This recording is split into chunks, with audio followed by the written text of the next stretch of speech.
Outreach, Startup Odisha. Good Zordar Karatani, Director Purvodaya Odisha, and he will be moderating this panel today. Dr. L.D. Besra, Scientist GCSIR IMMT. Good Zordar Karatani, Swagat Korantu.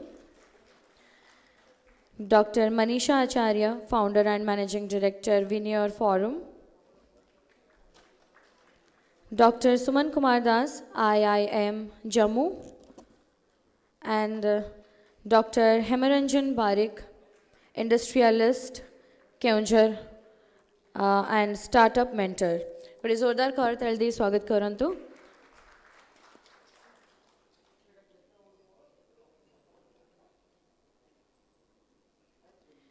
Now I request Shri Omkar Parida, Convener Purvodaya Odisha, and Dr. Satyaprakash Mishra, Coordinator Purvodaya Odisha, to please come up on the stage and felicitate our panelists with a flower bouquet.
Can we have a huge round of applause, everybody?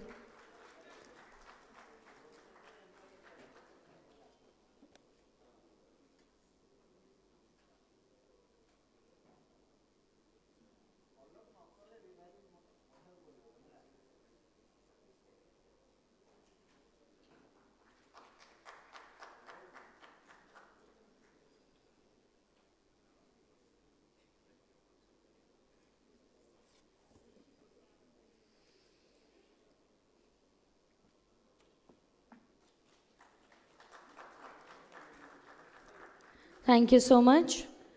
Now I request Engineer Shubham Sashwat Prasti, Director Purvodaya Odisha, to kindly moderate this panel. Thank you.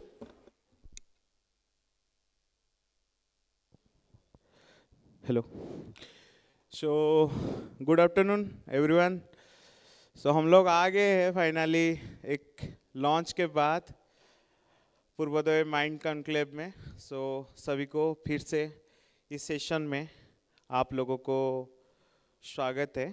सो इस discussion को आगे बढ़ाने के लिए मैं अभी जो हमारे स्टार्टअप ओडिशा के कंसल्टेंट इन्वेस्टमेंट एंड आउटरीच जो है डॉक्टर ज्योत्सना मैम, मैं अनुरोध करता हूं कि आप अपना विषय स्टार्टअप ओडिशा के परिप्रेक्ष्य में रखें.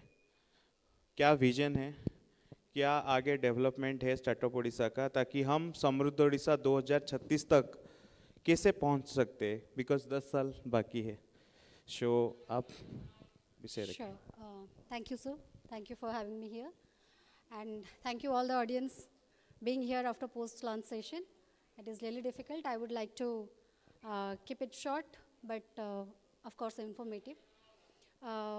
Every big company, be it Google or Zomato or Oyo, whatever you name it, once upon a time it was a startup.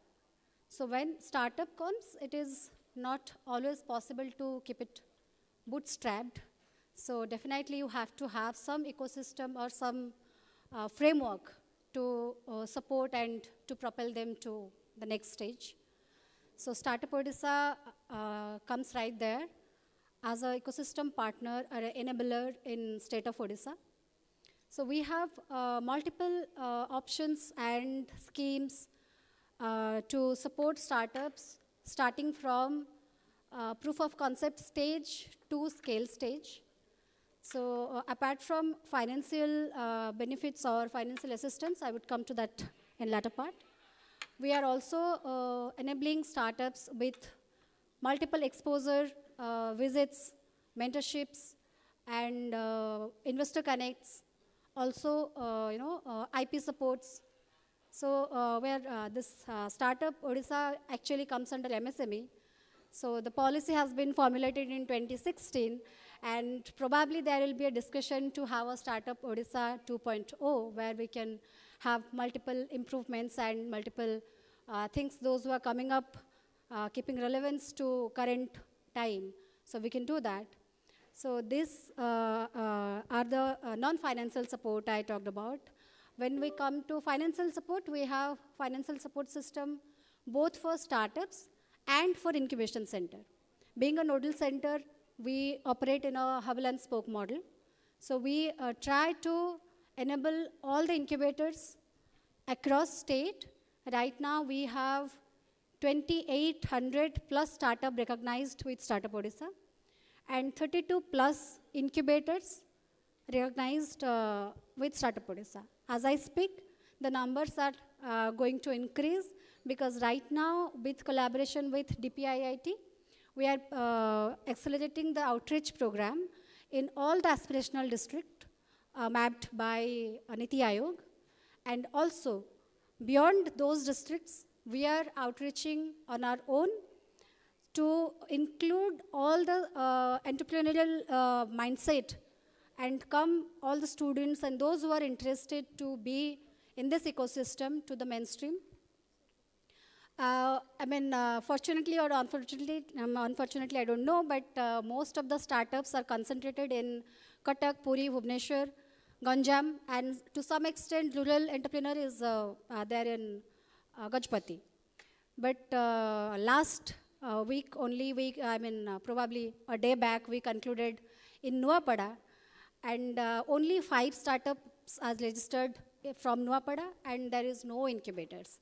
So with this outreach program, we are trying to include every nook and corner of Odisha. So for that, we also have plans to handhold them. Like I said, we have multiple options. In financial support also, we are providing monthly grant for 1 year. Those are newly coming to the startup ecosystem, 20,000 per month, 22,000 per month for women and differently abled people. Apart from that, this is nothing.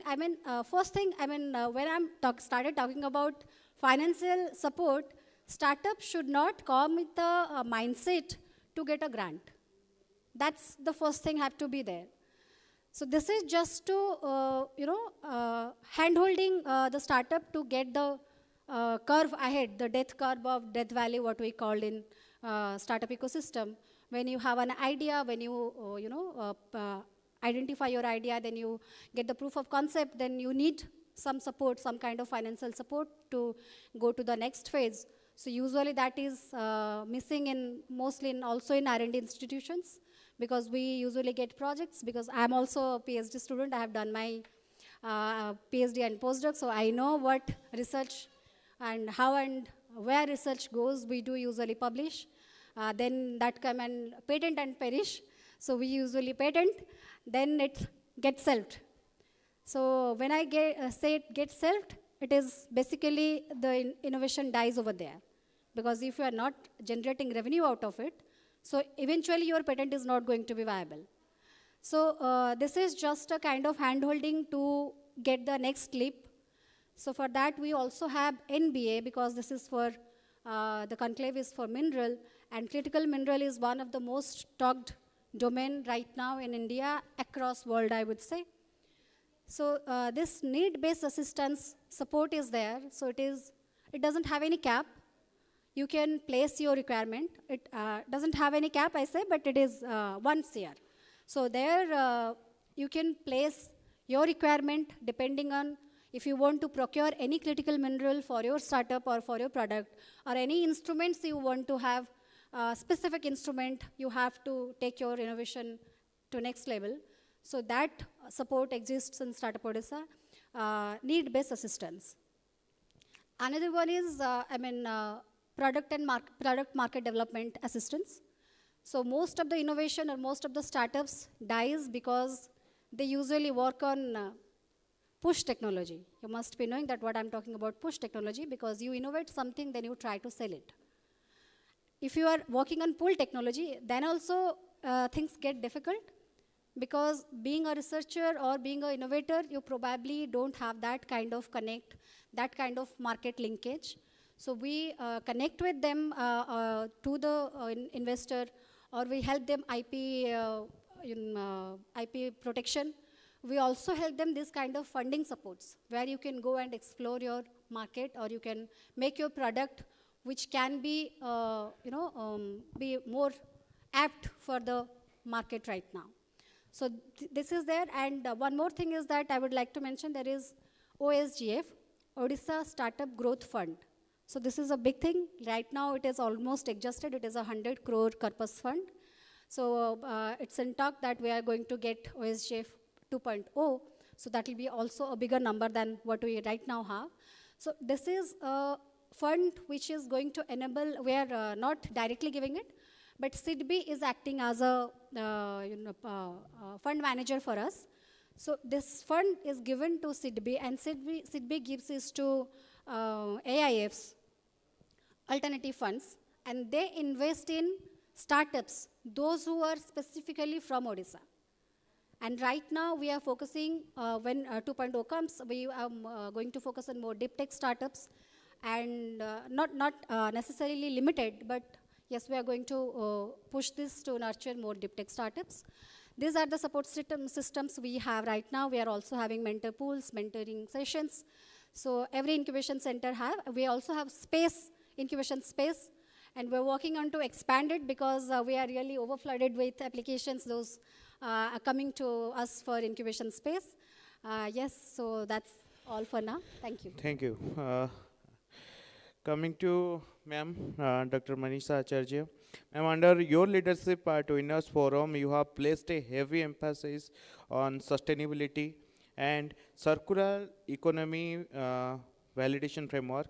So Odisha is transitioning into an era where national progress relies on utilizing bulk metallurgical waste, like converting fly ash or aluminum red mud into structural materials. So when assessing early stage sustainability startup, what is your advice to founders on proving commercial viability early on, or so they can convince traditional mining heads that their green technology is a profitable cost cutter rather than a compliance burden? Okay, thank you. Good afternoon, everyone.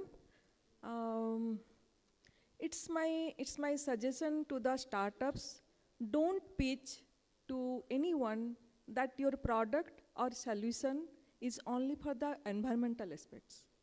Whenever you are pitching to your customer, any mineral-based company, or to any investor, pitch them how that your product or solution is valuable for their business, how that will add value to their business.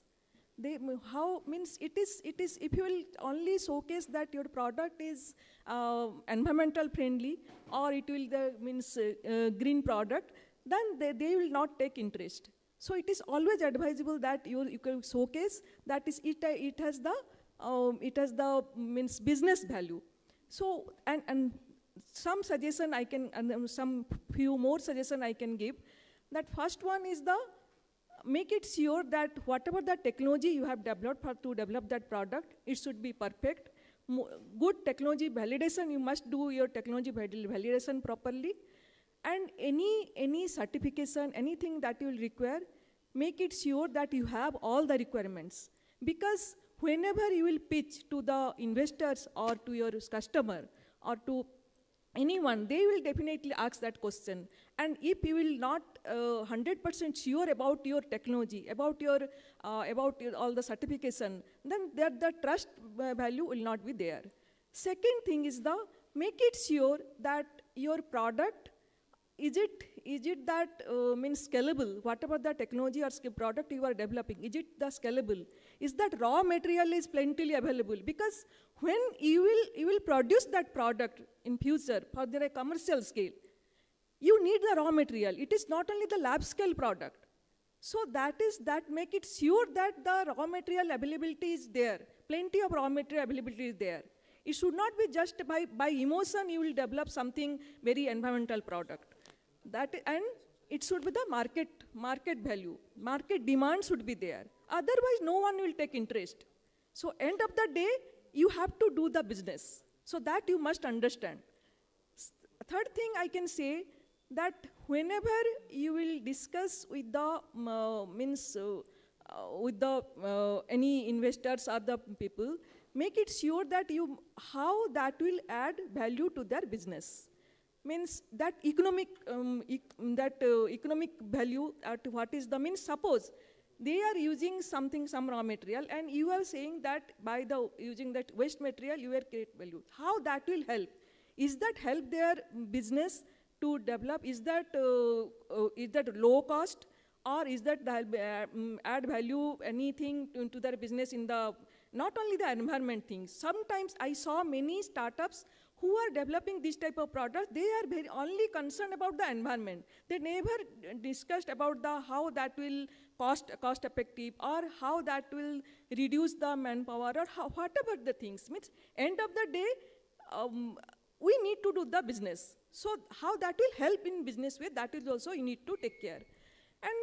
And in all these things, I need to urge the as it is a forum, it is a government, peoples are there, everyone is there. Why not we are creating a Odisha mining startup and innovation mission, where we can create. We don't need any physical infrastructure. We can create Odisha mining innovation corridor. It can be we can create a digital platform where our the industry people can put their challenges or the problems, where the startups can see those challenges and they can build up the product, because then that product has the commercial viability will be there. They can, customers can purchase that product. And at the same time, incubators also play the role that they can help the startup. So this is you have not mentioned about this thing, but I thought I should mention this thing. It is in my mind in last more than 1 year, that why not, if it is, we are mineral wealth, Odisha has mineral wealth, why not we are creating that way? Why not there is a mission? Why not there is a exclusive funding support to the startup? Why not we are creating that? Why not we are creating with the different mineral companies a particular fund to support the startup from the ideation stage to scalable stage? So all these things are required, and it is there. If we will work in silos, nothing will happen. We need to work collaboratively, everyone, academic institution, R&D institution, even all the incubators, all the industry people, investors, all people when work together, our startup will definitely go. So whatever, even their product is a green product, even their product is any mining product, that will work. Nothing can be possible if we will work in silos. And another things that we must connect, we must identify the investors, who are the investors in those sectors, and connect those investors in early stage to the startups. Allow them to do mock pitching session, because mock pitching session will define them. Because that will when the type of questions they will ask, they will refine them, and they will know that, okay, this is my mistake, where I am doing wrong. So that will definitely help them to grow. So out of the context, I have told several points, I know, but I thought I must convey those 3 points. Thank you. Thank you so much, madam. Now I am coming to Dr. Suman Das from IIT Jammu, circular economy 4.0 उनका research चल रहा है उसके ऊपर. And Suman actually हम एक community से है, एसकॉम कम्युनिटी से, since 2019, and after a long time I met. So जो हमारा टॉपिक है actually mineral innovation and startup ecosystem the foundation for national progress and self reliance. Suman sir, actually क्या है ना, आज की डेट में उड़ीसा के जो मिनरल्स है, आप देखिए जैसे कल भी मैंने वो सवाल उठाया था कि सुंदरगढ़, केवंझर, मयूरभंज, ये तीनों डिस्ट्रिक्ट में जैसे 69% एंथ्रासाइट मिलता है, 63% मिलता है। और जो क्रोमाइट का बात कर रहे थे, आज पूरा सेशन उसी में चला था, सुकिंदा में हमारे पास जाजपुर पे अवेलेबिलिटी है। पर एक चीज़ है कि ये एक्सपोर्ट ओरिएंटेड चीज़ है। 69% तो रोक दिया गया है, बाकी का मोस्ट ऑफ द मिनरल्स हम एक्सपोर्ट कर रहे हैं। इसको उड़ीसा के स्टार्टअप इकोसिस्टम और इनोवेशन के तौर पर उड़ीसा के जो नौजवान हैं उसको कैसे आगे बढ़ा सकते हैं, और एक्चुअली में ये कितना इम्पैक्ट डाल सकता है उड़ीसा के ऊपर समृद्ध उड़ीसा 2036 बनाने के लिए। Thank you, Subham ji. So, I welcome everyone. Actually, बात अभी मिनरल माइंस के बारे में होती है, बट मुझे ऐसा लगता है मिनरल माइन से हमें थोड़ा हट के और ऊपर उठ के वैल्यू माइनिंग के ऊपर काम करना पड़ेगा। वैल्यू माइनिंग, जैसे कि अभी बातें कर रहे थे हम लोग सर्कुलर इकोनॉमी या अभी ग्रीन इकोनॉमी के बारे में बात कर रहे हैं। ग्रीन इकोनॉमी ये कॉन्टेक्स्ट है कि आप जो मिनरल एक्सट्रैक्ट करते हैं उसकी वैल्यू को हम लोग मैपिंग नहीं कर पाते हैं। What is the mapping means? Exactly we only export it because of some foreign actions, but यहाँ पे मल्टीपल वे में हमें इंडिया को इनोवेशन के साथ जुड़ना पड़ता है। पहला चीज़ हमें ये ख्याल रखना पड़ेगा, we have to be work with the system orchestrations. मतलब हम लोग जब कहीं पे भी स्टार्टअप के बारे में बात आती है या कहीं पे इनोवेशन के बारे में बात आती है, वो ग्राउंड रियलिटी के ऊपर काम करना बहुत इंपॉर्टेंट है। And whatever the things, the patents या टेक्नोलॉजी हम इनोवेट कर रहे हैं, वो एग्जैक्टली नाउ डेज डिमांड, क्योंकि इंडिया अभी एक बहुत बड़ी पॉपुलेटेड कंट्री है, वहाँ की demand, mineral demand particularly rare earth mineral की डिमांड्स बहुत ज़्यादा है। And India predominantly depends on different other country like China, Taiwan and all those things.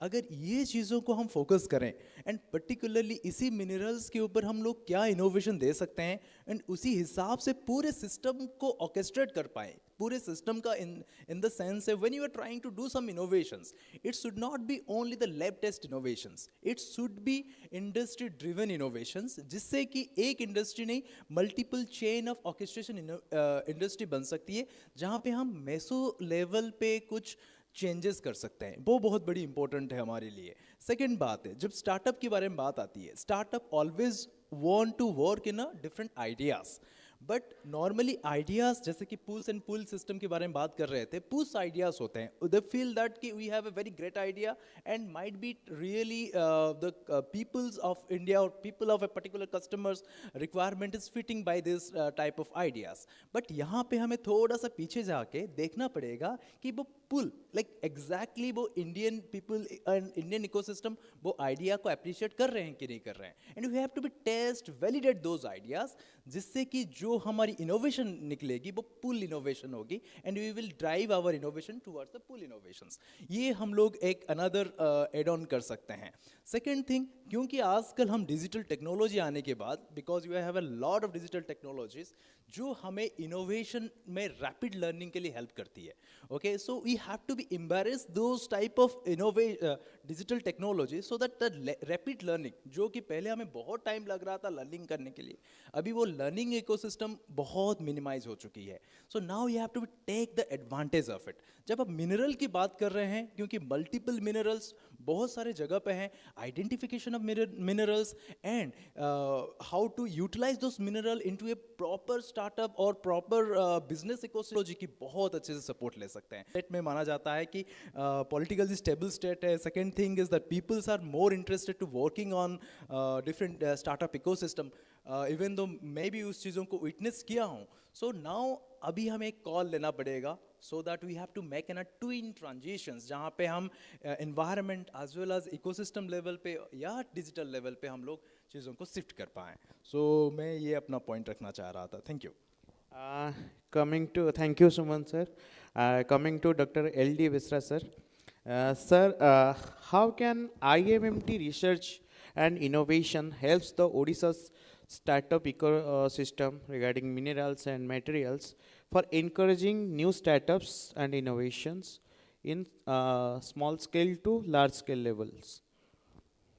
Yeah, thank you for your question. As you know, IMMT is doing a lot of research in many, not only minerals and materials, but also in environment, pollution, and all other sectors.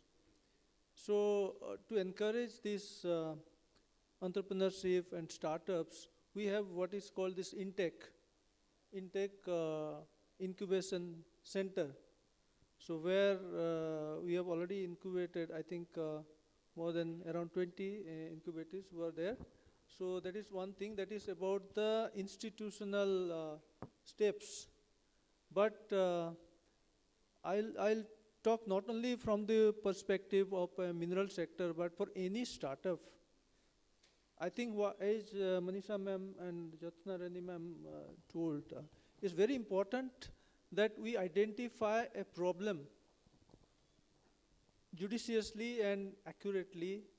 And I think if you can identify a real problem for which you bring a real solution which will be beneficial, that's the best thing you can do. So you half the job is done. I think after that, the journey becomes, okay, you can find a way, this way or that way, but finding the appropriate problem for which you find a solution for which can be used by the society, that's the first step. So to me, you can think about finding a problem. You can classify them in three sectors. One is the strategic sector. For example, the aerospace or defense or other things of national interest, where cost really doesn't matter. Okay, if you have a very niche thing which is of importance to the nation, and if you have developed something at such a level that it will useful, so that is going to succeed for sure. Okay, the country is going to take it from you. And the other extreme is the societal sector. So we have 1.5 billion people.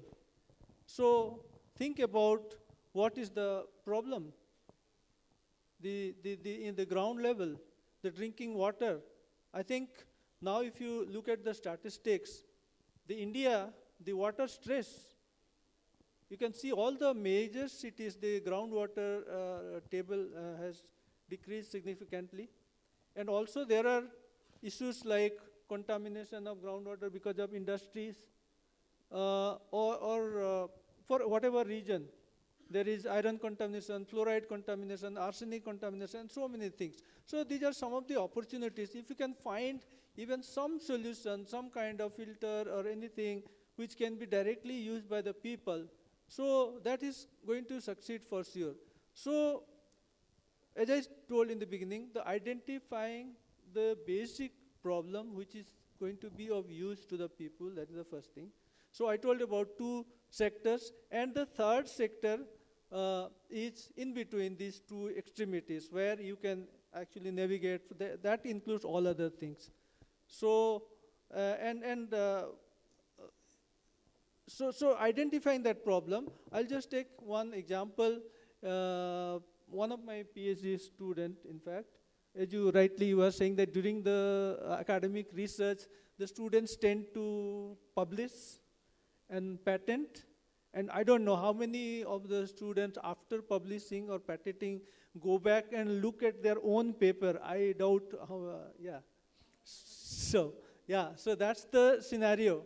But if you, during the course of your work, if you really see that something is valuable and you have patented something and you see that there is a value afterwards, you can really take it forward and pursue, and what more, of course, additional innovations you can do it on that and build upon that. And of course, if it has a value, definitely there will be takers, and you can take it forward. So I'll tell one of my PhD students who was doing, he patented, and then looking at the opportunity, that there's some strategic materials.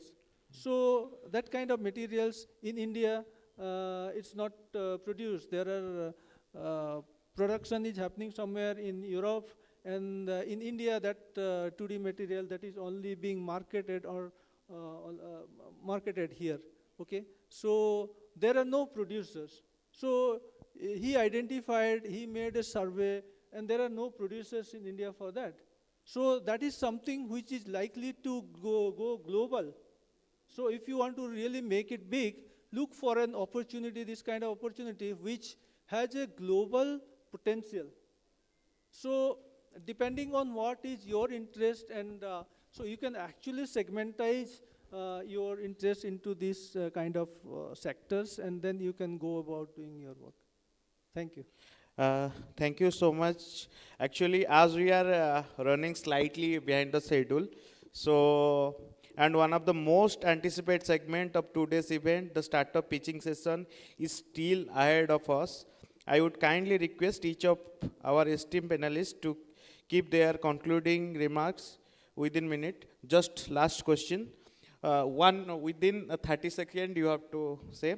Odisha's recent drop in the national startup ecosystem ranking has sparked significant debate about the state's innovation ecosystems.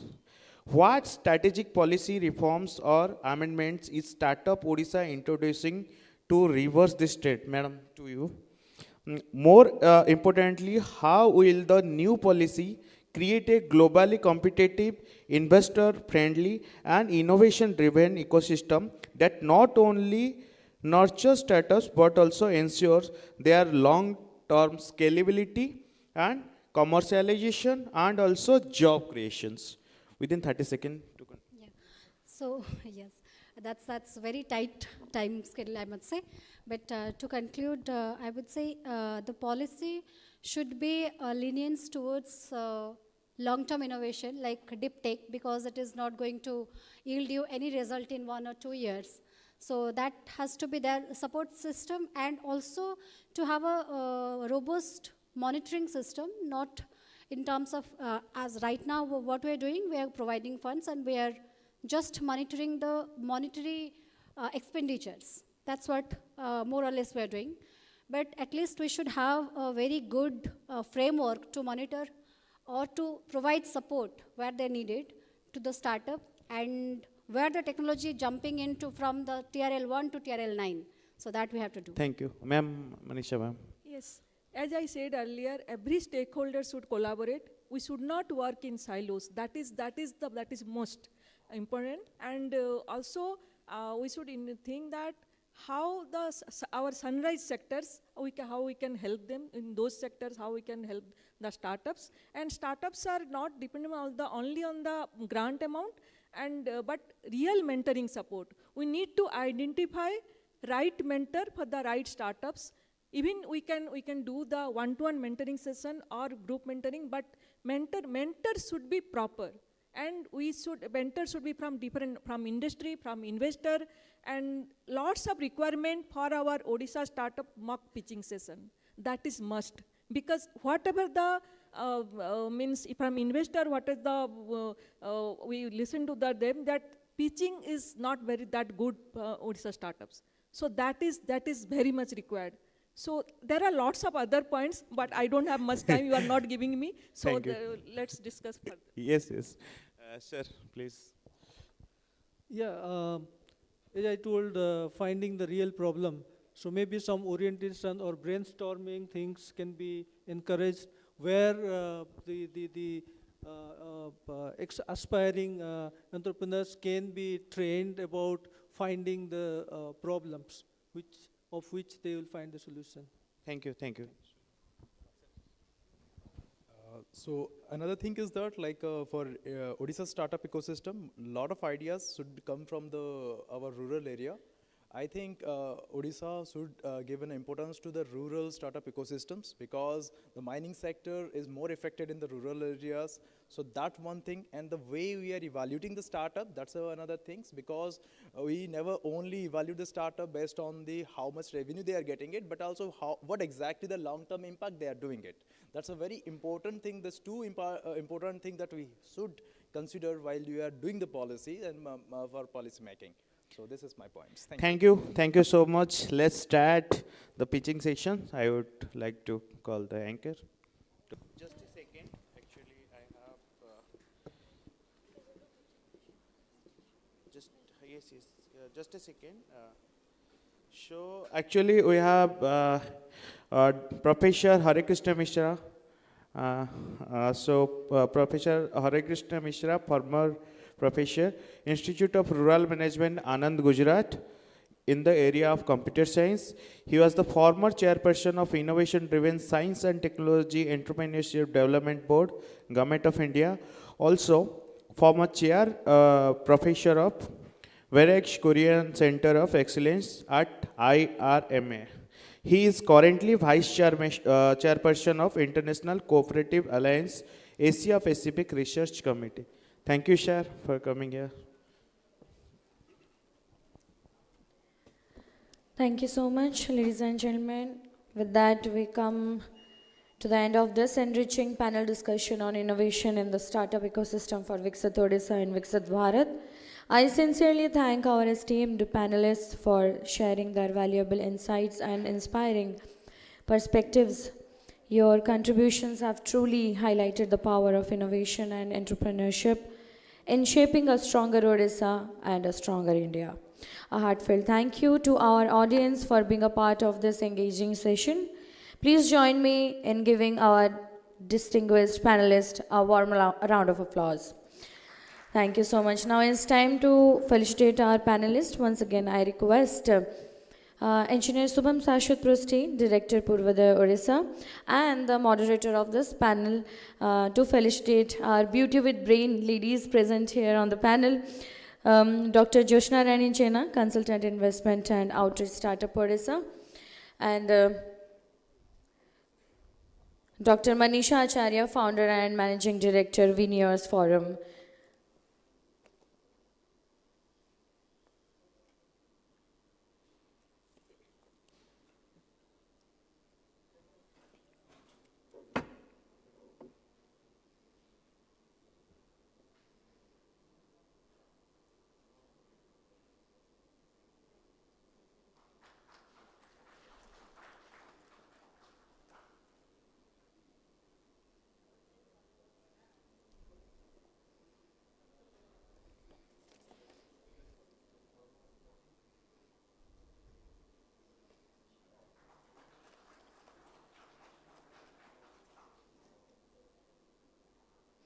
Thank you so much, sir.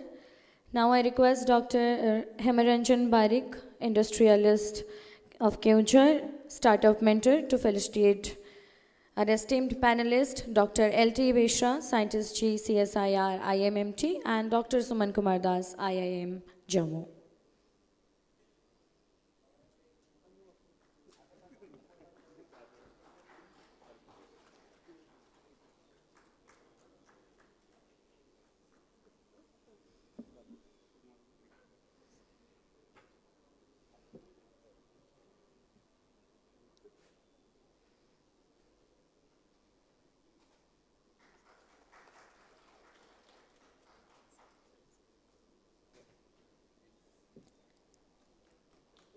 Thank you so much. I request all our esteemed panelists to please come forward and we'll take a group photograph.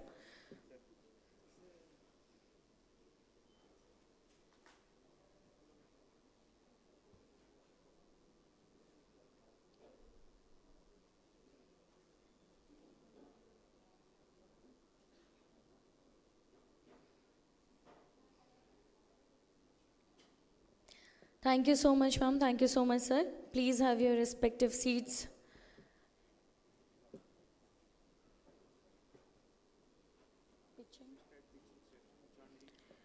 Now, as time for the pitching session, Mineral Industrial Showcase, the technology platform for the startup ecosystem. I'll call the names one by one. With the company name, kindly. Thank you so much, sir. Thank you so much to our esteemed panelists. To please come down and have their respective seats.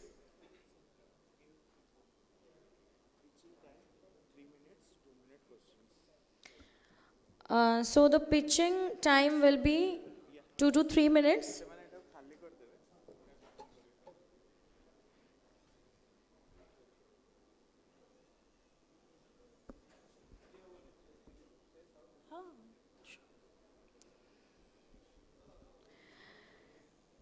And the first one I'm going to invite is Nilico Green, Mr. Ravi Malvat.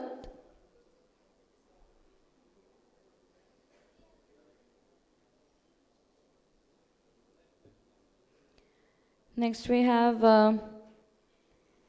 Recipro Labs Private Limited, Dr. N. Osha Kiran.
So we had our 4 panelists before this pitching session, and also Dr. Mamta Mahapatra, Dr. T. Pavan Kumar, and Dr. Santosh Dev Verma. They will be evaluating this pitching session. Yes, sir, please continue. Thank you. So good afternoon, everyone. And industries cannot develop without research, and research results will be confined to publications and patents if they cannot be applied in a large scale, right? So I am Dr. N. Usha Kiran from Recipro Labs Private Limited, so which is a company founded in 2022, and we are incubated in CSR IMMT Bhubaneswar, and we are extensively working on synthesis of two-dimensional Maxine nanomaterial, which are we are developing in a very sustainable way.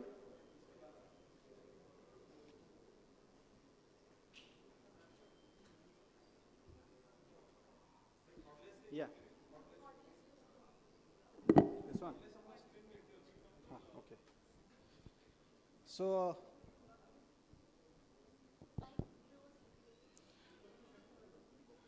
as you can see, this is a very interesting two-dimensional nanomaterial which is a composition of transition metal carbides and nitrates. As you can see, it has a very good potential of diverse sectors like energies, environment, electronics, mechanical, and everything.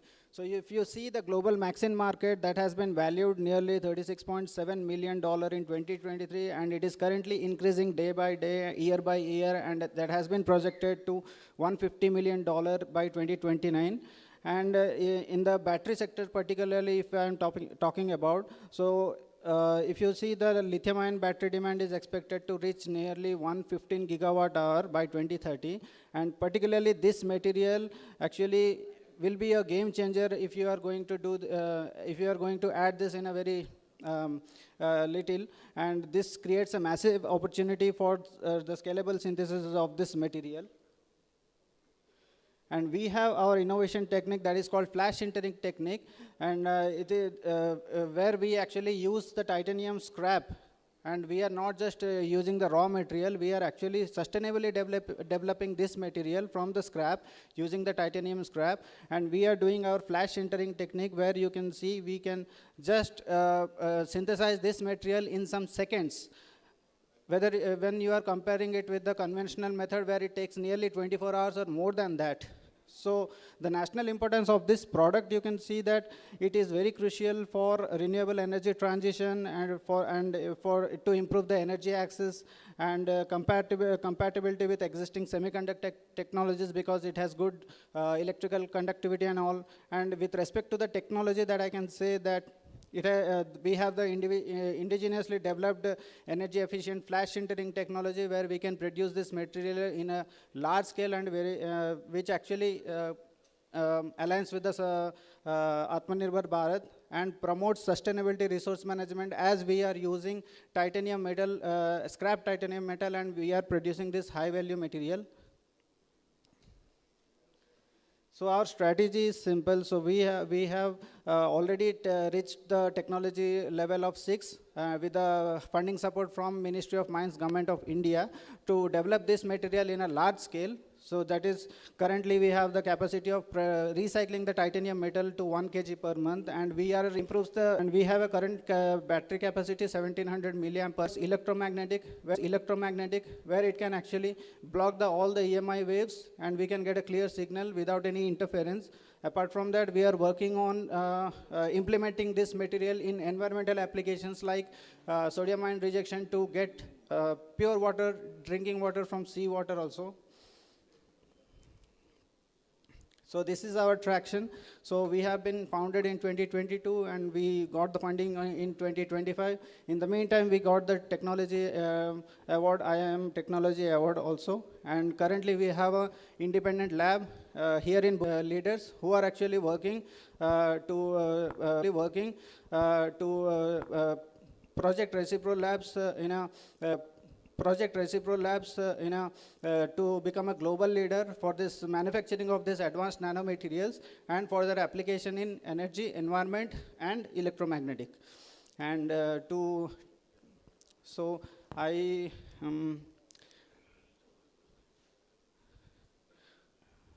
yeah, it's okay. It's okay. Dr. Kiran, Usha Kiran here. Oh, yeah. yes, sir. Yeah. So Santosh here. So wonderful piece of presentations, and this is exactly the best example what you actually expect from lab to land. And you have started from the boot scratch. You have used many chemicals and scrap and all waste to wealth, and you have come up with the Maxine kind of products. Just wanted to assure one thing: you have raised funding earlier also, and then I just wanted to know, because now you have scaled it up and then you have gone to the commercial level. How you ensure your compositions throughout your manufacturing? Is there any kind of variation, plus minus, or is it consistent? Sir, you are talking about the product? Maxine. Okay. So there are a lot of compositions are available, but with respect to the composition that we are making in the lab is titanium carbide Ti3C2 composition, and that is widely people have been done. Many of the researchers have done particularly on this Maxine nanomaterial, and it actually shows a very good promising properties. Looking onto its electrical property and its surface area and everything with respect to that it can enhance the battery performance and all. So we are looking onto particularly this material to develop it in a large scale so that it can be applicable to diverse sectors. Okay. And any known company who have procured this item from you? Not exactly the company has procured, but we are actually supplying this material to a battery industry, which I had told you that that is a company situated incubated in IIT Bhubaneswar. Okay. So we are closely working on to enhance the properties of this Maxine nanomaterial by introducing this material into the battery sector, particularly in anode and cathode, so that it can enhance the performance of the battery. Fine. Thank you. Mamta madam. Dr. Pawan. Yeah, please. Yeah, I have a question. So you mentioned you were working with Celarc, right? Yes, ma'am. Yeah. CELAC is working on porous silicon material, Right. if I'm not wrong. So how your product is going to be fit there, and in what basis you are working on that kind Right. of? So actually, they are working on the porous silicon, which is a major component of the anode material. Okay, and they are using the carbon as an additive. So, but the thing is, carbon is actually less conducting in nature. I mean, when you are doing it with graphene, like porous silicon. So we are introducing this Maxine material into to replace the carbon material as an additive, so that it can enhance the proper performance of the battery. And we have already tested it, and it actually boosts the anode capacity by 40%. And apart from that, in addition to that, it actually decreases the thickness of the electrode, so that it can accumulate more and more of lithium ion, and it can enhance the power of the battery. You are working with silicon. What I understood, correct me if I'm wrong, the life cycle doesn't get that much of improvement. Yes, sir. So are you working on that problem? Because CELAC's problem is that though they are working on silicon nanomaterial, Right. but the life cycle probably be a hindrance Right. in terms of So innovation. actually, they are working on the porous silicon. So silicon has a very big volumetric capacitance. So Yes. when you are doing more and more cyclic process, the volume gets expands, and there is a chance of explosion of the Yes. battery. So in that case, this Maxine material has a much lower volumetric capacitance. So when you are introducing this Maxine nanomaterial into the porous silicon composite, it actually minimizes the volumetric capacitance, and it increases the energy density. So that is where this material actually excels. So that's why we are getting a good result, positive result of So this you're making material. composite out of Yes, both? ma'am. Okay. Composite. Thank you.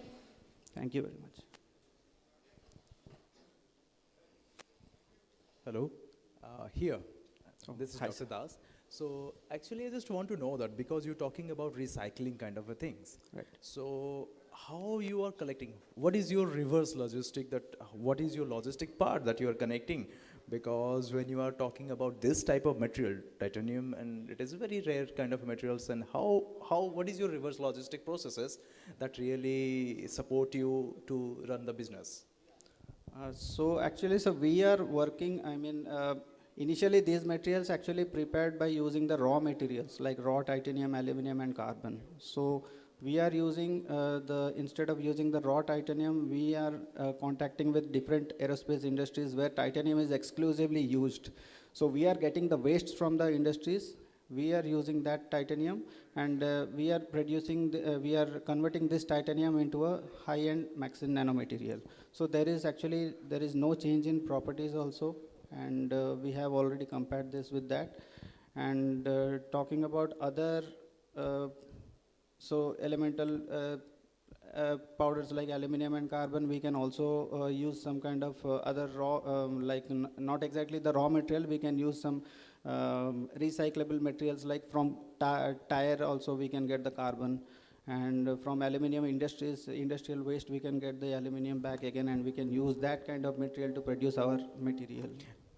But thing is that, like you were talking about the aerospace industry, it is Yeah. very exclusive industry. Right. So, and you are connecting, what is your business acumen so that you're connecting with them and you are getting the materials? Is there any kind of, you have some kind of bilateral tie-up, or what is your strategies, business strategy for So that? the current strategy is like we have already, signed an MOU with a company which is actually giving us this raw material, titanium grade 2 material. They are actually getting this from the other industries, and they are having a stock of like 5 to 10 tons of stocks. From them we are getting this material.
Thank you. Okay, next I'm calling the name with the company name. Lilico Greens, Mr. Ravi Malawat. Please welcome him with a big round of applause, please, everyone.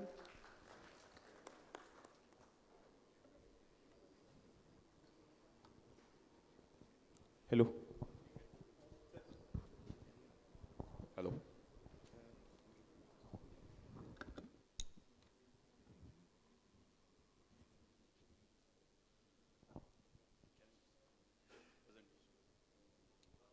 Hello. So, my name is Ravi Malvat.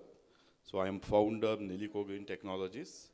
So, I am basically a mechanical engineer from NIT, and I've done my MBA from ICFI. Plus, I have 20 plus years of industrial experience. Huh? PPT नहीं दिया? Nilico. 1 minute.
Hello. Yeah, I'm sorry. So, Nilico is basically into lithium battery repurposing and recycling. So, what we do is,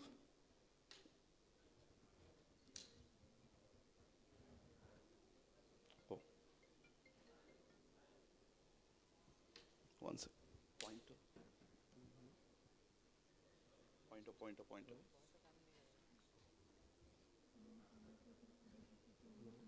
Okay. So for the EV retired batteries, we take the batteries and we repurpose, put them into the secondary energy storage applications.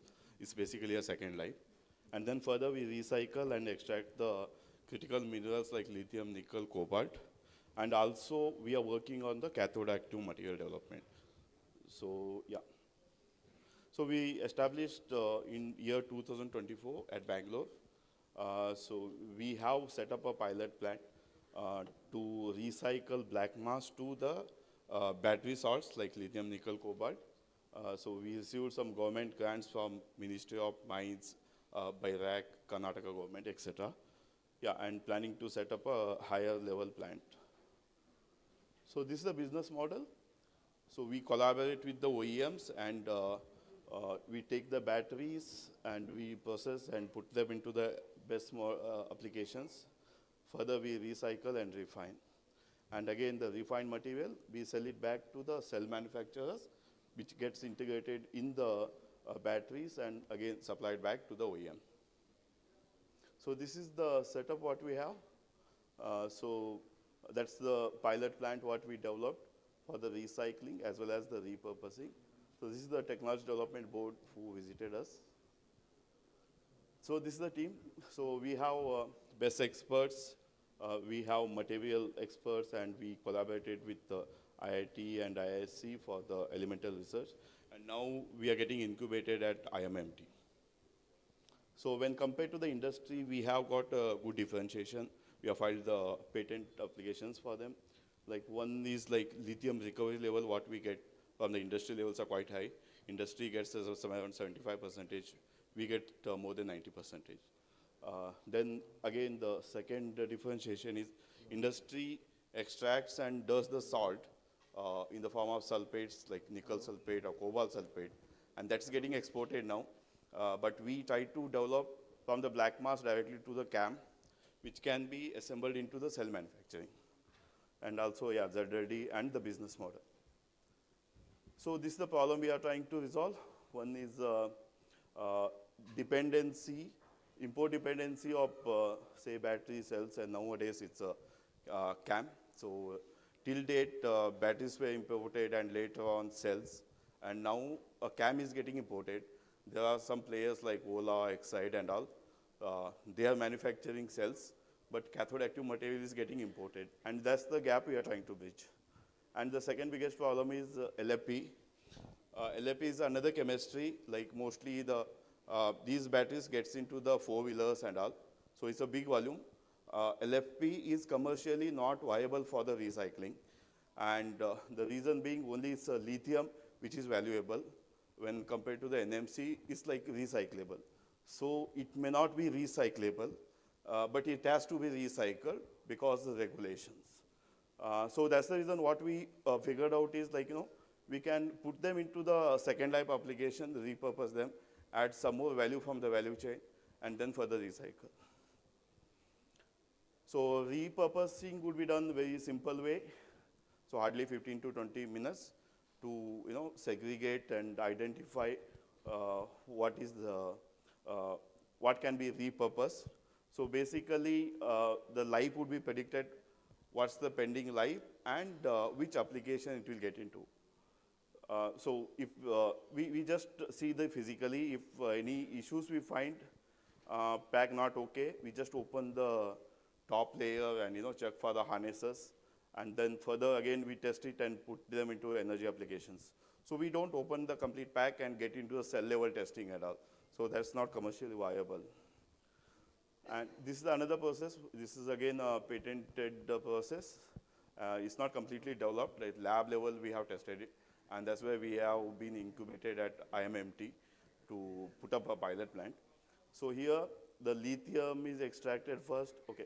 So basically black mass to the cathode active material that's been processed. So in the industry what's happening, from the black mass we take out the salts, nickel sulfate and all. Again that is further processed back to the CAM.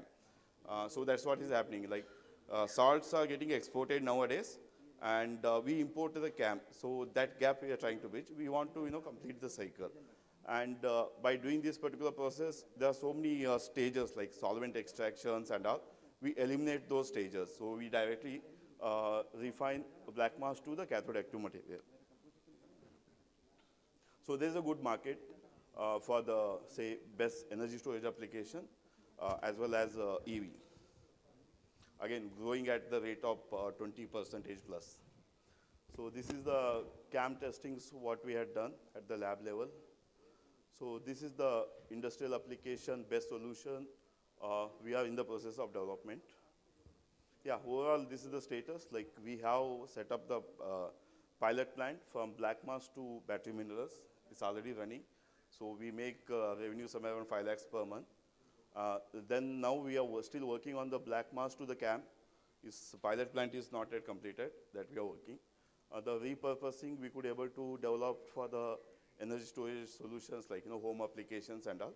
But for the industrial application, we need to be developing. Yes. Yeah. Any questions? I'll glad.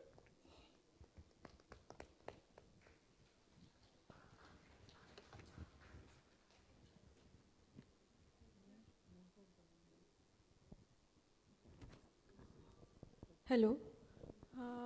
One question just I need to ask. That's actually last presentation also and this presentation also. I'm not getting the.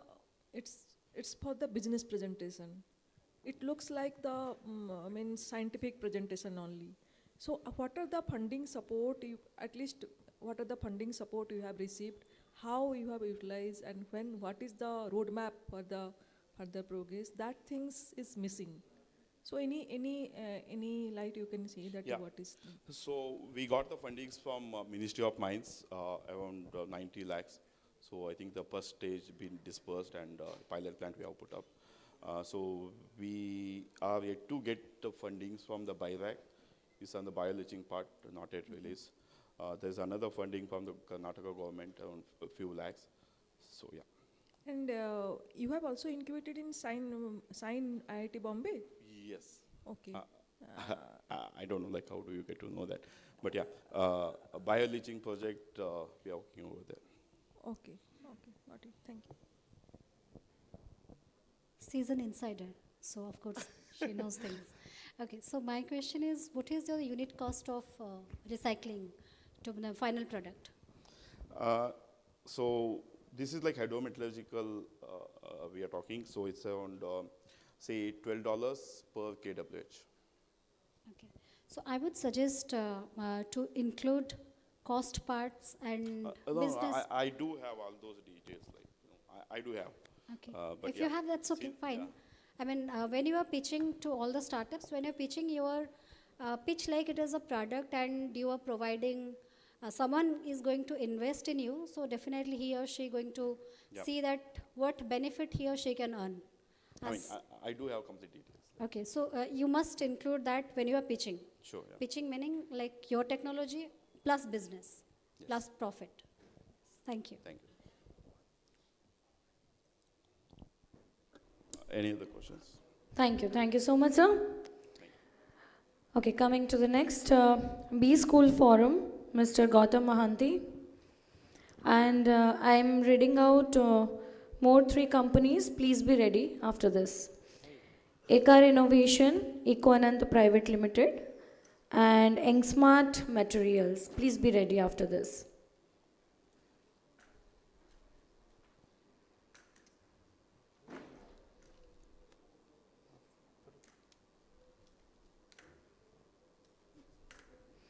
ଗୋଟେ जोरदार करताली ସହିତ ସ୍ୱାଗତ କରନ୍ତୁ B School Forum, Mr. Gautam Mahanti.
My presentation today is something different with the context that you're looking at for the mining sector. Business School Forum is basically after my tenure with All India Management Association. I plan to do something for Odisha, and this is about to establish an organization called Prabandhan Vidyalaya Parichalana Sansthan, which is I wanted to build up a management house in Odisha, which I used to work in a management house in Lodi Road, New Delhi.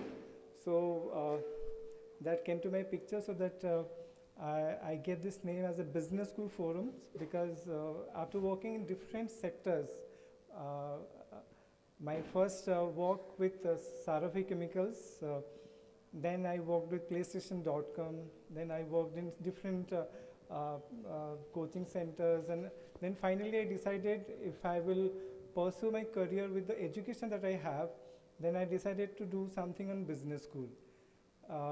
From last, I think 2011, I have been initiating in Odisha, and I am also a recipient of the higher education industry and the education ministry with ETB Odia. Initially, I was promoting with a different thought to manage Odisha into a management thinking, because when I came, I was almost 20 years back outside in Delhi. I'm a Bharati Vidya Bhavan North Campus student. So when I came to Odisha, I saw people are only busy in politics. So I always try to convert them. You plan something which is you can manage your life. So out of working with politics, I try to manage thinking in a management manner. There are a lot of story when I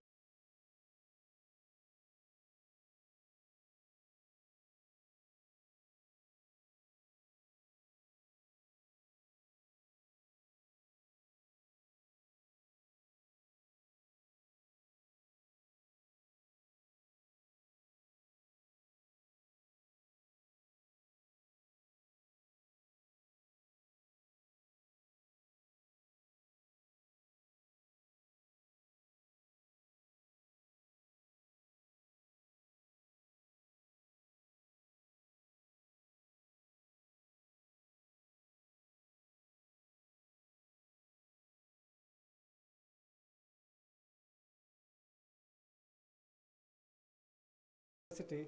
So I have developed something called Jab We Met. If you remember the movie, then I propose if you could write your expressions, your experience starting from your security guard to your peon or anybody in the college, so that everybody can understand your security in the campus.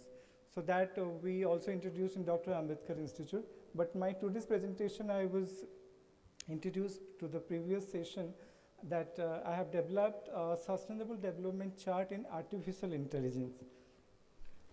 So this is something which I want to show, and this is the innovation that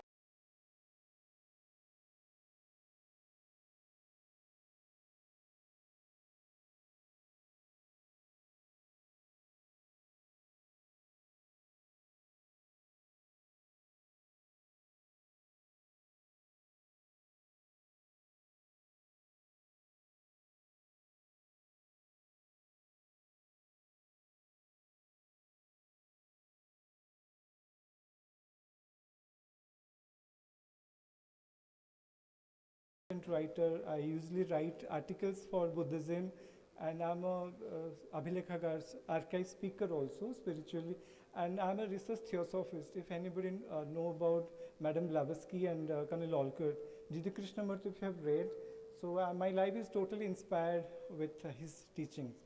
So first I developed the sustainable chart of Madam Blavatsky's Golden Stair prayer. I'll show it to you. Now my latest development is on emotional intelligence. Also have made a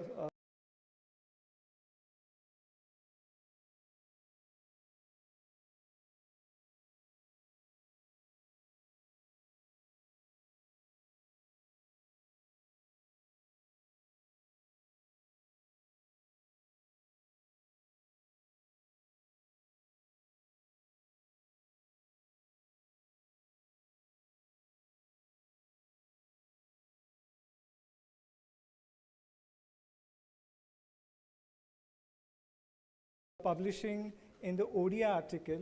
Since being in Odia, uh, uh, this is the translation of English, because my thought, whatever comes to my mind, I translate it to Odia and I express it.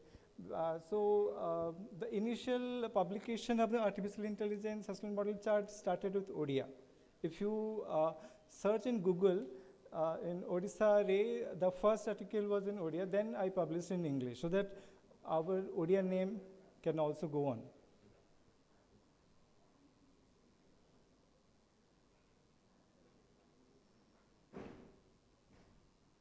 So this is how, when you go to the English, then you can understand better because this is the translation, AI translation of the English. Sabaj Shakti Vittipumi, then Ganitika Pratikriya, Utkrishthikarana, then Tathya Utpaja, Khamata, data monetization and all these things. So if somebody can take a picture also. Sir, can you wrap up in 1 minute, please? Yes, yes. Yeah, please. So this is how we then came to the English also. These are the link, you can go through this, and if you want, I can personally send the WhatsApp messages. And we are promoting through workshop because I'm also a part of the STEM education for the robotic laboratory setup. So this is, I got an opportunity if I could do maximum workshop in school and colleges. And this is the English one.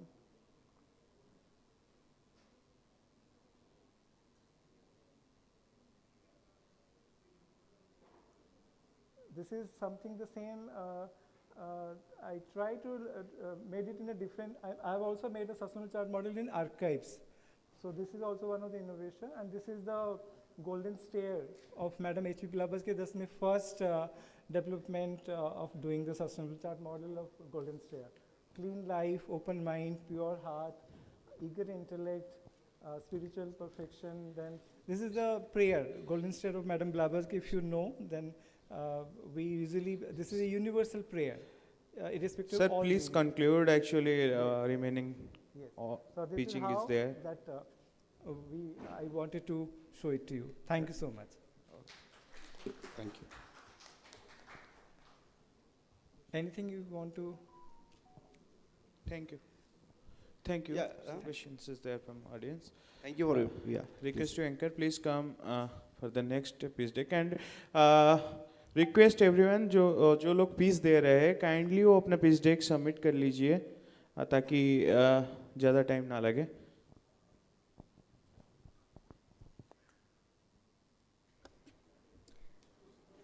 Thank you so much, sir. Next, we have Ekar Innovation, Mr. Akash Aman BC. And next we have Eco Anand Private Limited and Eng Smart Materials and Green Filament. Please check your videos if it's right or not. Please kindly check it once. And yes, now we have Ekar Innovation, Mr. Akash Aman BC. जो मानकर ना announcement करिछि मु से kindly टिके check कर दियंतु console पाखरे आपणकर presentation ठीक अच्छी ना नहीं.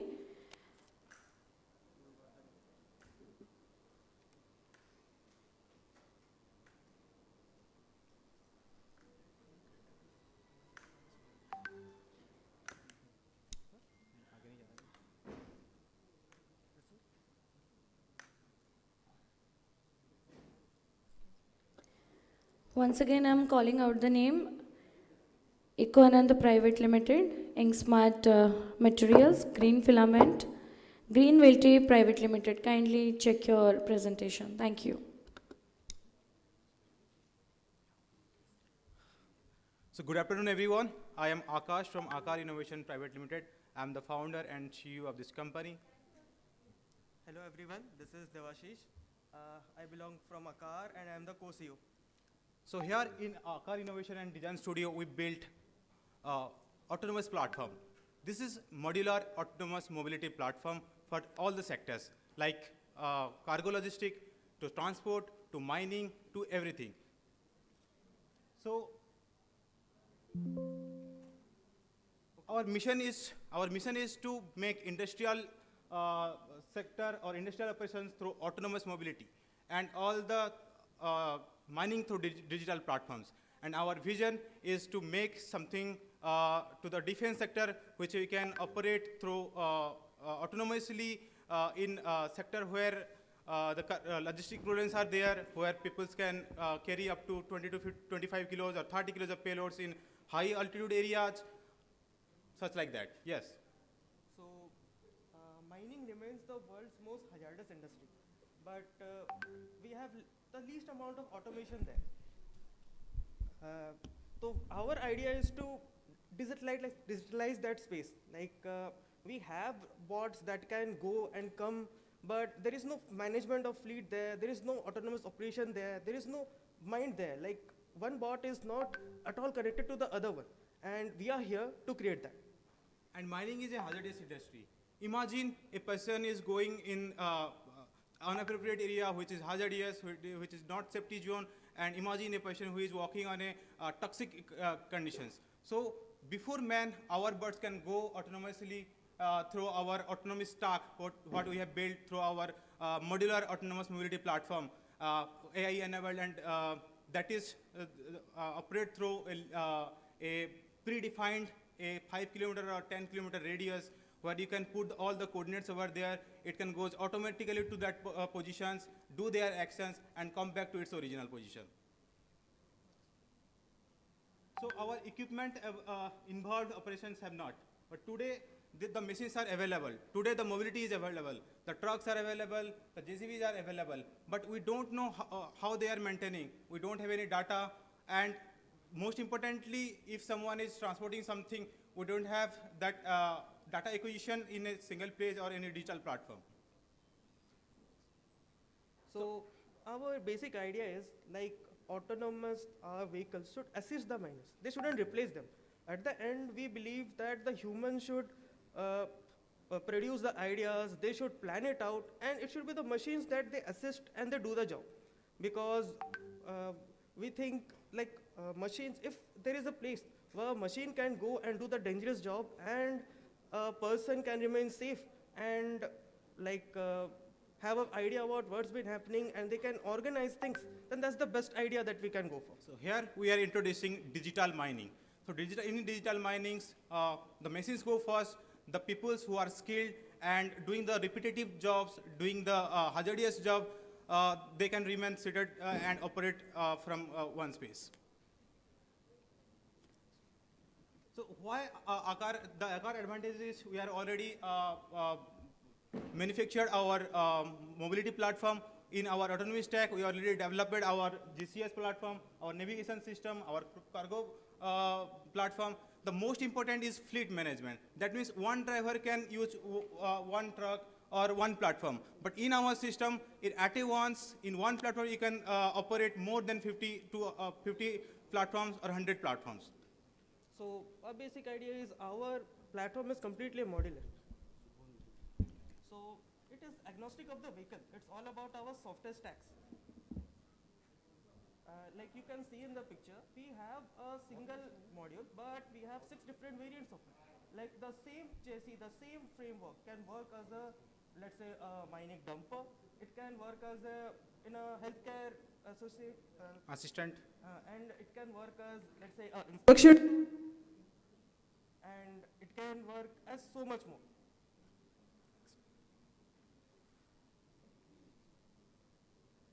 Okay, so we have an idea that our digital mining matters are connected, but they are not reactive.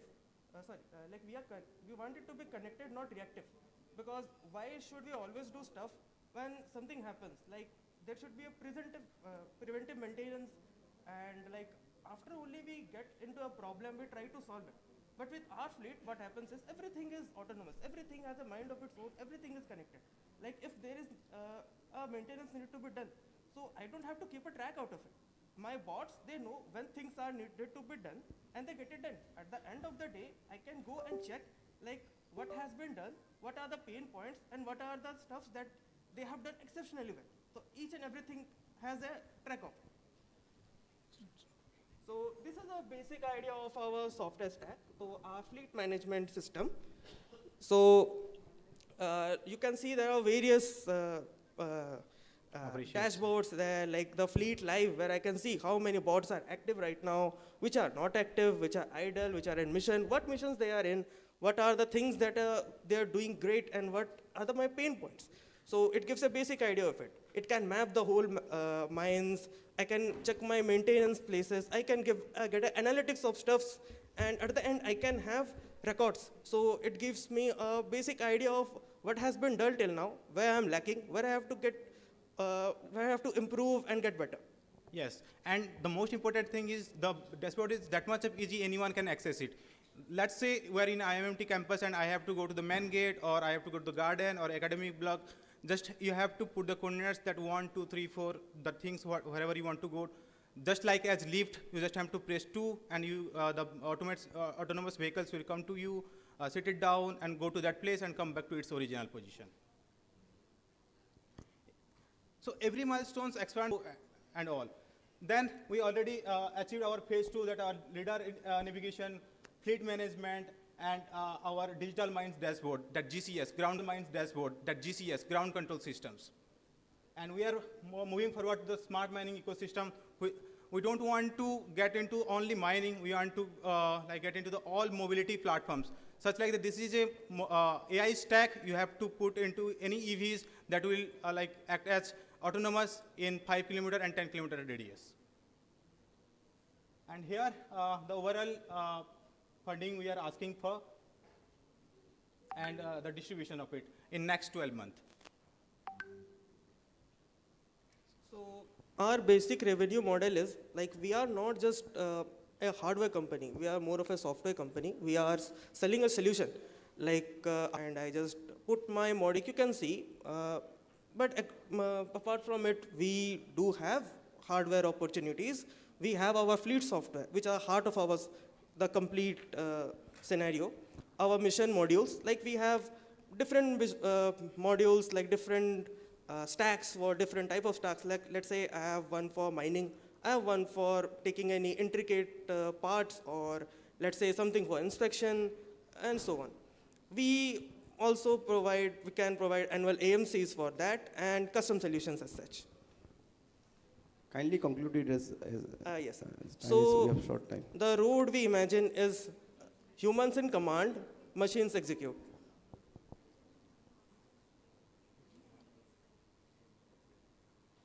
Okay, so the mining sector, I don't think that have an issue on any vehicles. The main issue we are facing right now is mostly efficiency, productivity, safety. Both 5 kilometer roads are just we are showcasing it, but okay. Yes, we are incubated in IIT. Yes, we are incubated in IIT Bhubaneswar, and we are testing it in our facility.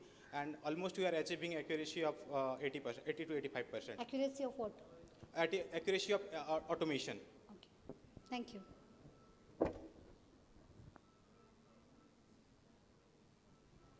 Hello, sir.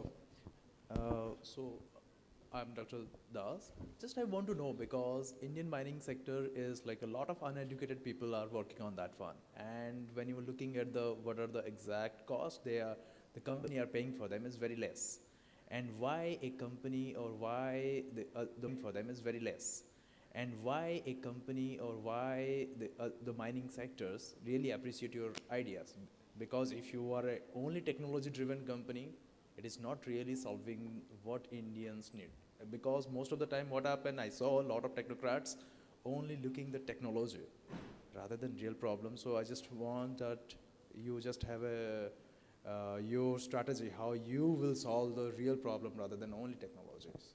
Thank you so much, sir. It's a great question, I can say. But if you look into other countries like Australia and Sweden, those who have like lots of mining sectors, they almost operate in 90% digital mining.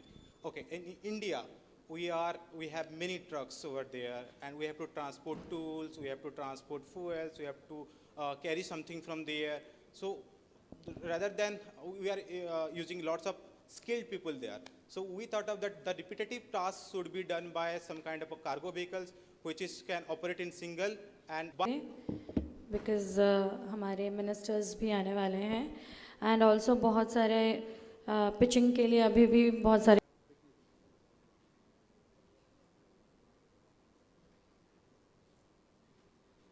And Mr. Swadhin Subrajit.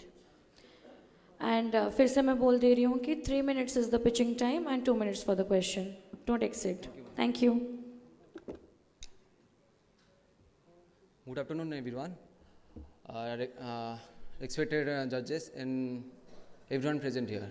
I am Swadhin Subrajit Gonte, and I am Vivek Agrawal.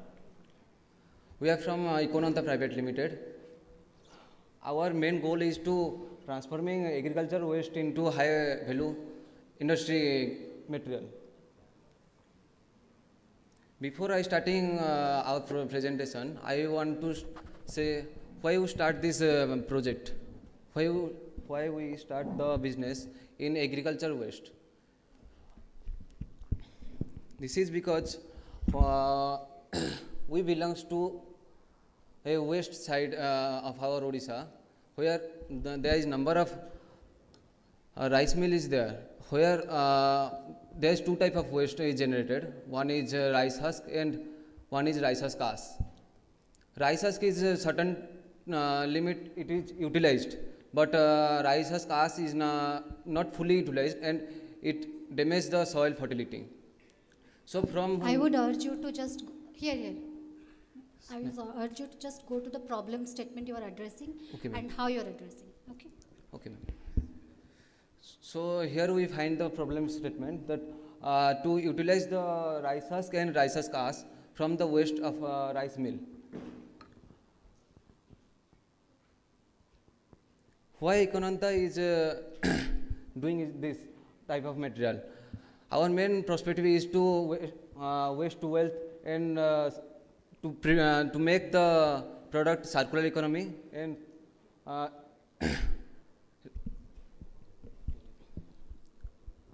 and scalable the material into high scale production. Why don't you directly go to your products? Sir, we are not able to understand what is your products. Yes, sir. Sir, our platform is starting from the rice husk, and we are making the rice husk pellet. Basically, it is a coal replacement. Our government has give the informed to the NTPC or hydrothermal plant that to use as a substitute biopellet in place of coal up to 5 to 10%. So that we get the opportunity that we should plant a biopellet so that it will be help to replace coal and we can start a business on that. And from that also we use RHA, rice husk ash, which is a very good pellet making. We use that pellet in steel making that for use of deoxidation. We use the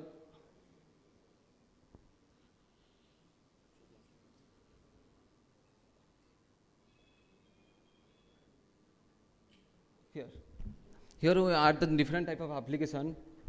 In biopellet we give to it hydrothermal plant, and RHA pellet we give to the steel plant for the deoxidation material of the steel manufacturing.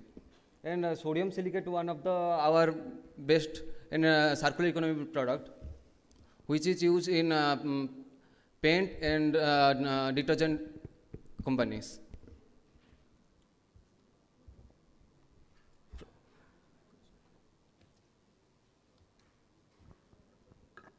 Okay.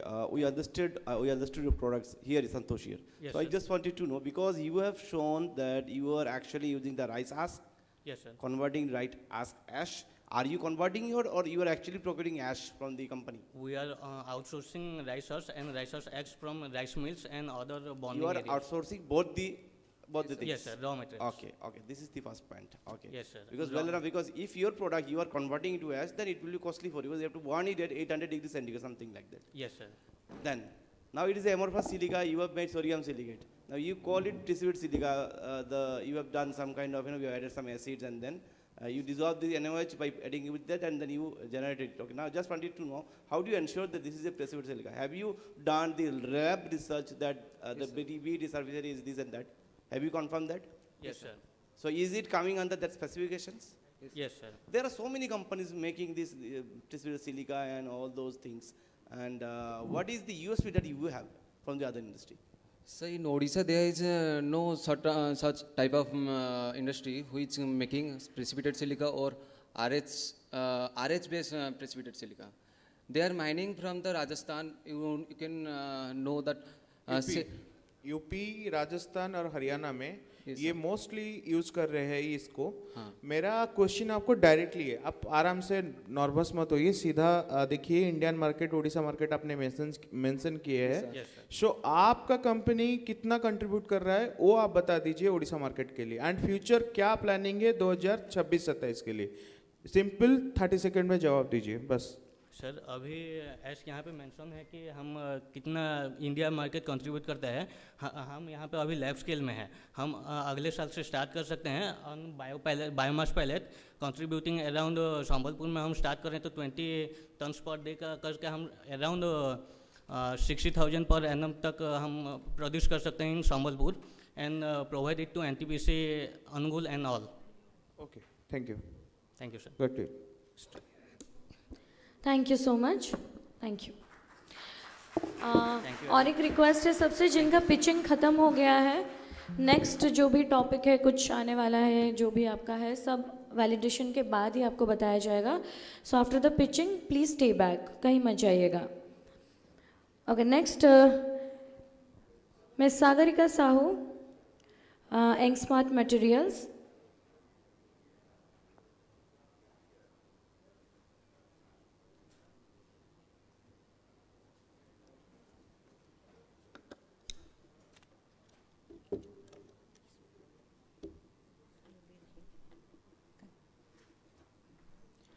Good afternoon, everyone.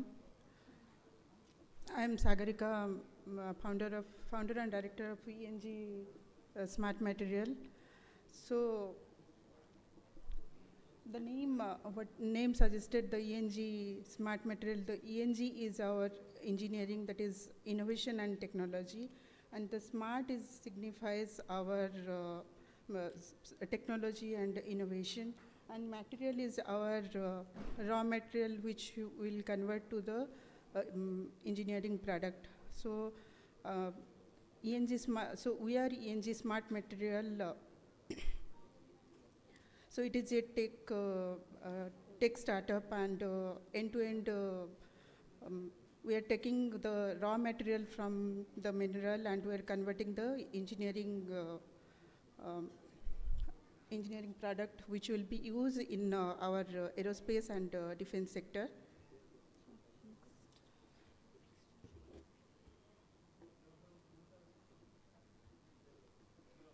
So we are the ENG Smart Material, so combine of both research and scientific expert. My co-founder Bhavya, she is an expert in radar observing material and antenna system, and I myself have 14 years of experience in software and embedded domain, and extensively I have worked in AI driven products. So both will combine our knowledge in industrial knowledge and research knowledge in this startup. So our main vision for this is mineral to engineering product, and our vision is for Samruddh Odisha 2036 and Atmanirbhar Bharat. And in our technology portfolio, we have two products. So that is, one is a radar observing material, which will be on the stealth technology for aerospace and defense sector. And second is our radar material, that is that will be used for the low loss dielectric composite. So my co-founder Bhavya Evi will continue further on this. Thank you. Good afternoon to all. Myself Bhavya. So I am the founder and director for ENG Smart Materials. So we are the team. We are here today to pitch our idea to you. So we wanted to come up with an indigenous material for defense application. So we have listed down some of our key research areas. The research areas are radar absorbing materials and low loss dielectric composite materials. So why we came to radar absorbing materials? So everybody must have heard about stealth, right? Recently when there is a war happened, we had Sindoor operation, where we have not used any of our like army force or anything. we used our air defense. We used our kamikaze drone to destroy Pakistan radar systems, right? So the kamikaze drones are having stealth material.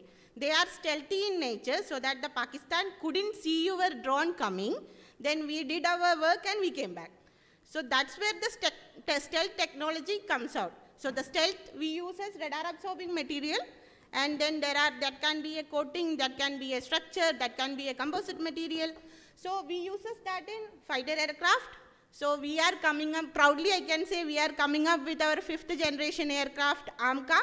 HAL and ADA is actually in the process of testing of the system.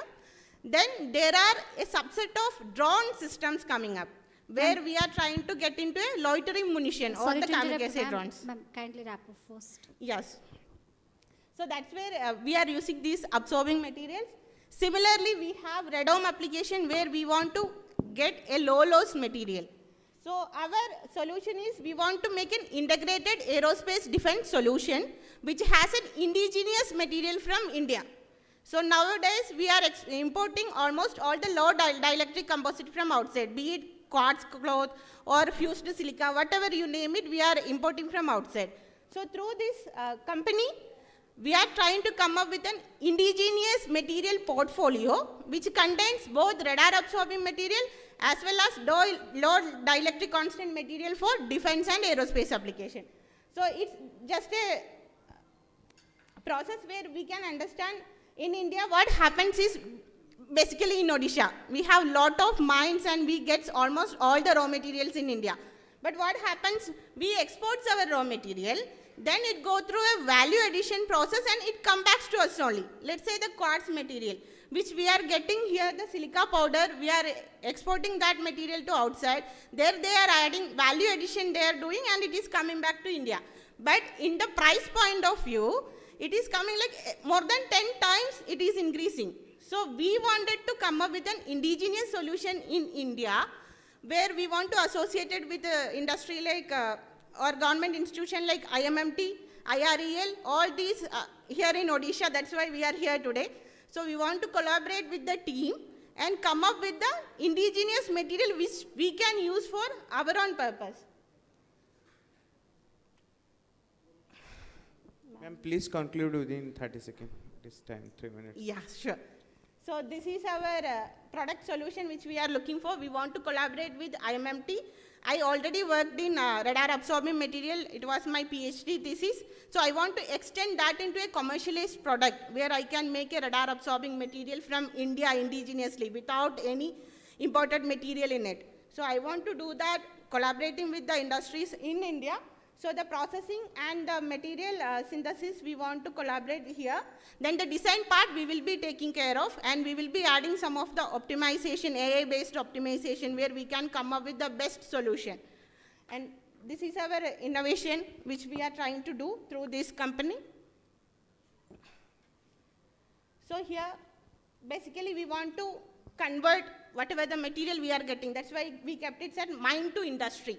Raw material to engineering product. That's our vision. We want to do that.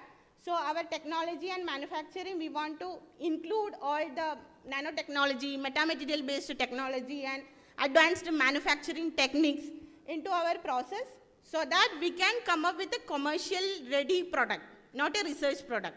We want to make it as a commercial product. So this is actually aligned with the Atmanirbhar Bharat, where we want to come up with an indigenous product. Same with Samriddh Odisha 2036, where from Odisha we want to come up with indigenous material. Thank you. Thank you. Any questions? Please. Yes, ma'am. This is in proof of concept, right? Yes. It's the initial stage, ma'am. But we have some requirement already from the industry. Patented it? Sorry, ma'am? The idea you have patented it? The radar absorbing material which I did from my PhD, we are under the process of patenting. Applied? Yeah. So are you planning, I just have a technical question on patent. Since you are planning for exporting these materials, are you? Yes, it is in the long term, but right now it's indigenous defense application. Okay, so the question remains for the later times. Thank you so much. Thank you so much. Thank you so much, ma'am. Now, next time, green filament, Mr. Sujit Kumar Parida.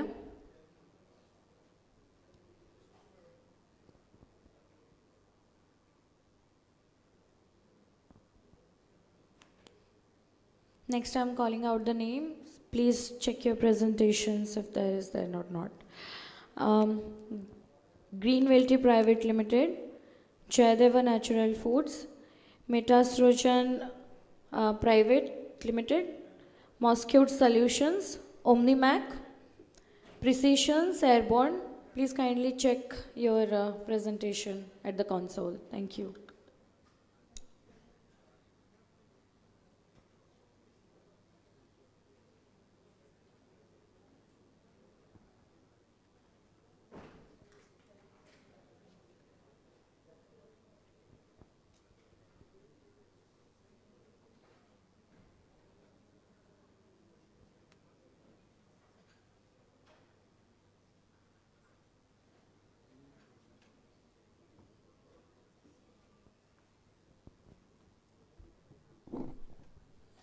Good evening to all. मेरा नाम सुजीत कुमार परिड़ा है। मैं green filaments हूँ। Basically हमारा एक solar company है। हम लोग सोलर स्ट्रीट लाइट्स और सोलर कुकिंग सॉल्यूशन जो डायरेक्ट से सोलर पैनल से चलता है उसके ऊपर हम लोग मैन्युफैक्चरिंग कर रहे हैं और हमारा दोनों प्रोडक्ट पेटेंट है। ये मैंने लिखा हुआ कि कैसे हम लोग का सोलर स्ट्रीट लाइट और क्यों हम लोग सोलर स्ट्रीट लाइट यूज करेंगे।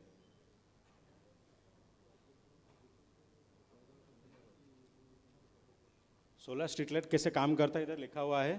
इन हाउस चार्जिंग कंट्रोलर रहता है और एक पैनल रहता है और उसका इंस्टॉलेशन करने के बाद वो ऑटोमेटिकली डॉक्स टू डाउन ऑपरेट होता है और डे टाइम में बेसिकली वो सोलर पैनल के थ्रू चार्ज होता है और नाइट टाइम में बैटरी के थ्रू वो चलता है शाम 6 बजे सुबह 6 बजे तक।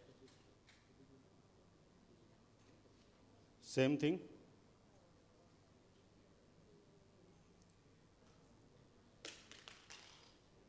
तो बेसिकली हम लोग जहाँ जहाँ बिजनेस कर रहे हैं मैं दिखाया हूँ। सोलर स्ट्रीट लाइट हम लोग का ग्राम पंचायत म्यूनिसिपैलिटी में, school, residential townships and mines वगैरह में हम लोग काफ़ी solar panel, solar street light installation किए हैं। हम लोग आज तक 10,000 plus solar panel solar street lights installation कर चुके हैं। ये हम लोग का इंस्टॉलेशन का कुछ फोटोज़ वगैरह है। हम लोग हिल स्टेशन में भी इंस्टॉलेशन किए हुए हैं जहाँ पर हम लोग का इलेक्ट्रिसिटी या लेना मुश्किल हो जा रहा है। हम लोग वहाँ पर भी जाके इंस्टॉलेशन किए हुए हैं और ये बेसिकली प्राइवेट सेक्टर्स और वो गवर्नमेंट सेक्टर में भी हम लोगों का सोलर स्ट्रीट लाइट इंस्टॉलेशन हो रहा है।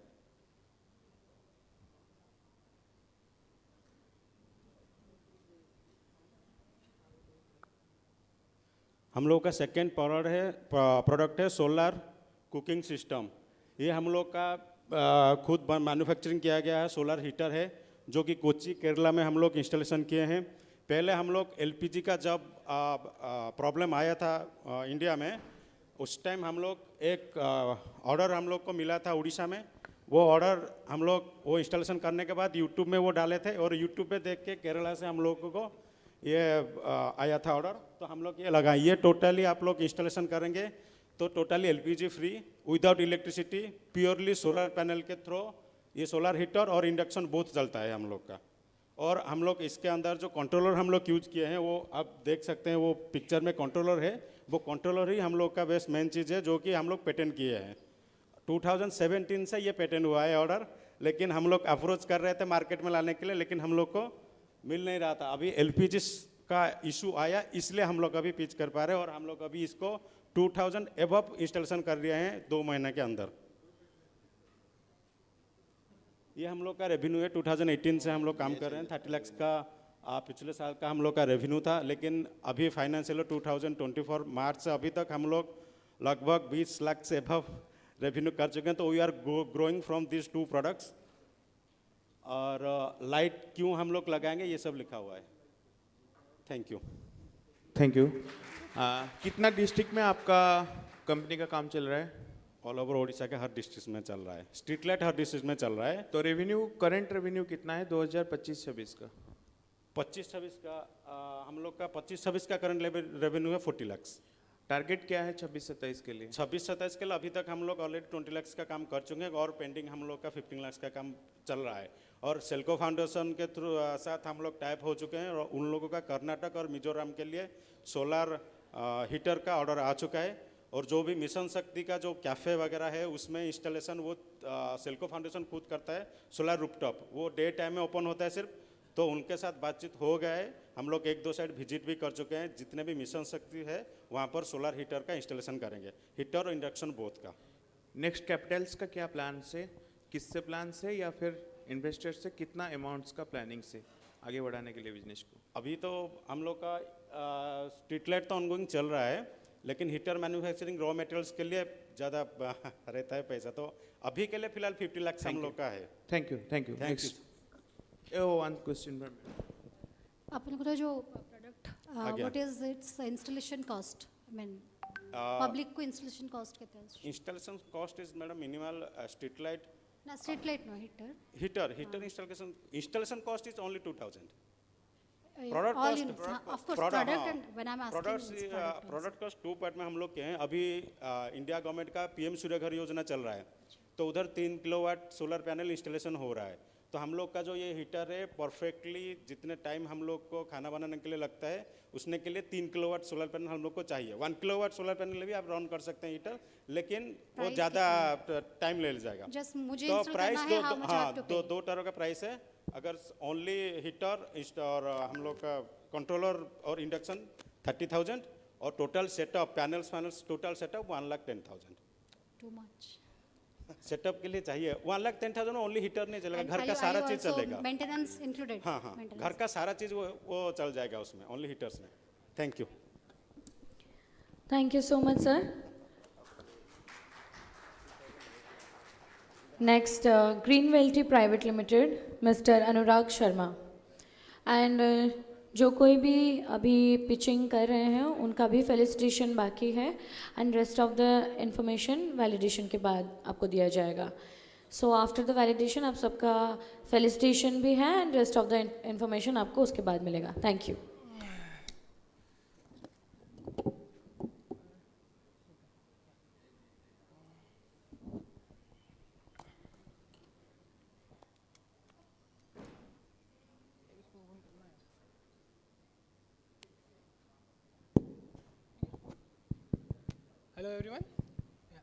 Hello everyone. I am Anurag Sharma, representing Greenwelty Private Limited.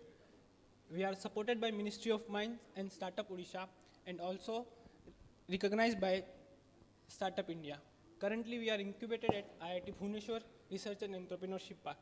Today we all gathered here to understand how we can increase the mineral innovation for the future of India.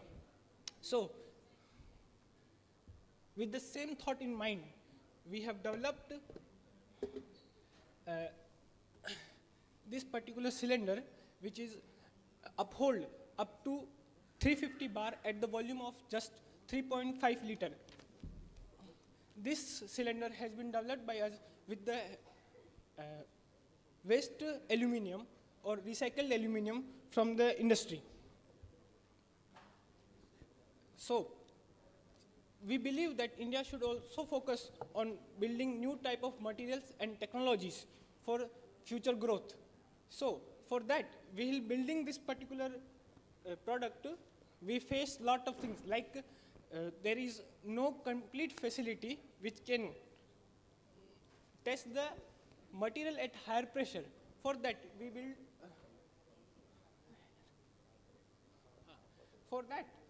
We developed India's first high-pressure hydrogen permeability analyzer. This analyzer can analyze hydrogen permeability up to 500 bar. Currently, in India, no one does that, and this is first time in India. Also, this particular machine can help us in the growth acceleration for hydrogen storage cylinders, pipeline, fuel cell industry, which will eventually reduce our dependence on the foreign technologies and foreign materials. This particular machine provides us the permeability which is very important parameters to develop any kind of material which is suitable for the hydrogen.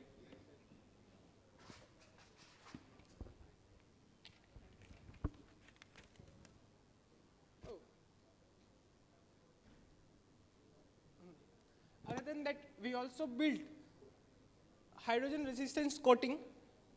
This coating will help us to reduce the embalmment of hydrogen effect on any material.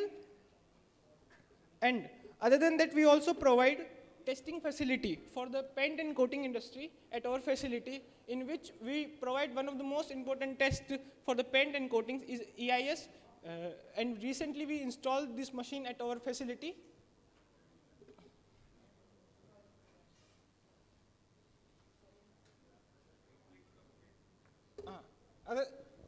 Just last.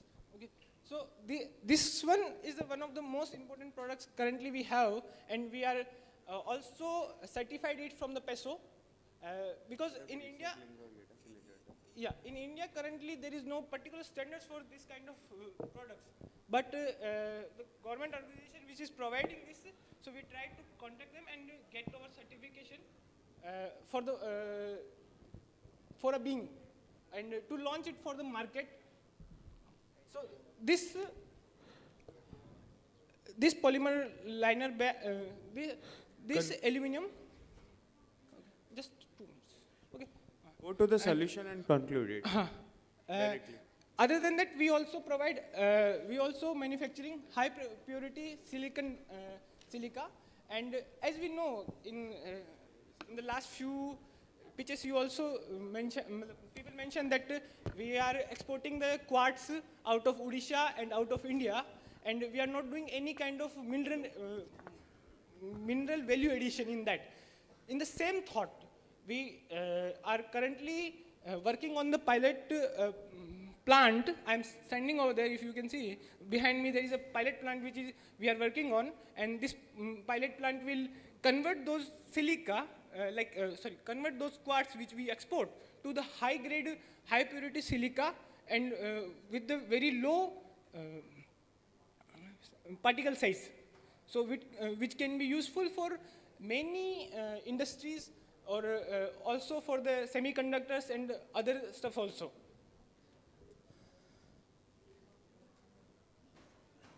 Please conclude. To directly come to the lab. These are our journey till now. We have supported by Ministry of Mines and other different things.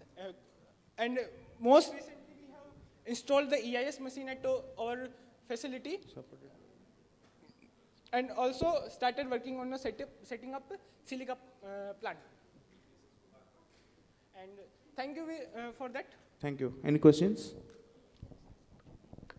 You have become MSME? Yes. So how much business you are doing and with whom you are doing? Ma'am, currently we are doing some work like for this product. Okay. For this product, we don't have. Calm down. I'm just done. So for this product, we don't have a business. Like we have contacted few companies, and 2-3 customers are there to whom we are selling, and we want to explore more for the market of this particular product. Other than that, for the hydrogen testing also, and the paint and coating testing also, we are connecting with the people, and there are few companies which are working with us, and we are working on this. What is your product right now in market? Many product you have mentioned. Okay. Which product in market right now? Ma'am, this one? The vessel. Yeah. Okay. And other than that, the hydrogen coating. You are B2B, doing B2B. We are B2B. B2B. How much you have generated in revenue?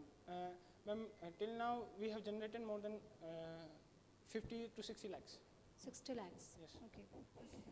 So what is your OPEX? Pardon, ma'am? Operational cost. Ma'am, that's depend on the things like. To produce one cylinder, how much you have to spend? Ma'am, around 20 to 30,000. 20 to 30,000. And Yes. one unit will cost to the customer how much? Ma'am, half of the market in market. If no, how much you are selling? Ma'am, 40 to 50,000. 40 to 50,000. Yes, ma'am. One cylinder. Yes, ma'am. Because, ma'am, I know it's costly because we are currently not producing on the higher scale. As we move forward toward the higher scale to producing it, eventually the price will come down. Okay. Yeah. Okay. Because, Okay, understood. Thank you. Thank you so much. Thank you. Once again, आप सभी से request है जो लोग pitching कर रहे हैं startup, please आप कहीं मत जाइएगा. आफ्टर द वैलिडेशन आपका फेलिसिटेशन भी बाकी है and rest of the information आपको वैलिडेशन के बाद ही मिलेगा. Okay, next we have Jaidev natural foods, mister Kashinath Jena. And I request to everyone जो भी आ रहे हैं थोड़ा माइक क्लोजली पकड़िएगा, सुनाई नहीं दे रहा है, पूरा close. Yes, thank you. Thank you. Namaskar. Good evening. Myself Kasinath Jana. I am Managing Director Jaidev Natural Foods Private Limited. So we are working on zero waste and waste to wealth. We are utilizing agro waste to process many usable products. At present, we have targeted one agro waste, banana stem, to process various products.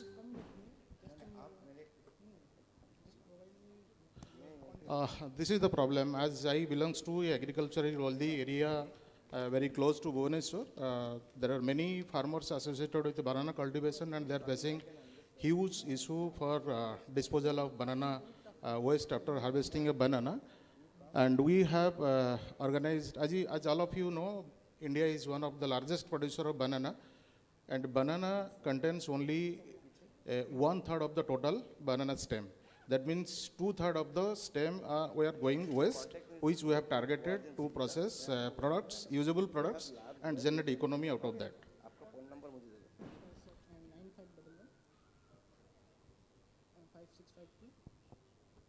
At present, we have organized more than 1,500 farmers out of Khordha district and collecting banana stem from them and processing various products and directly transferring cash to them out of the sales and revenue generated from the market. And this is increasing day by day. So this is the entire project process.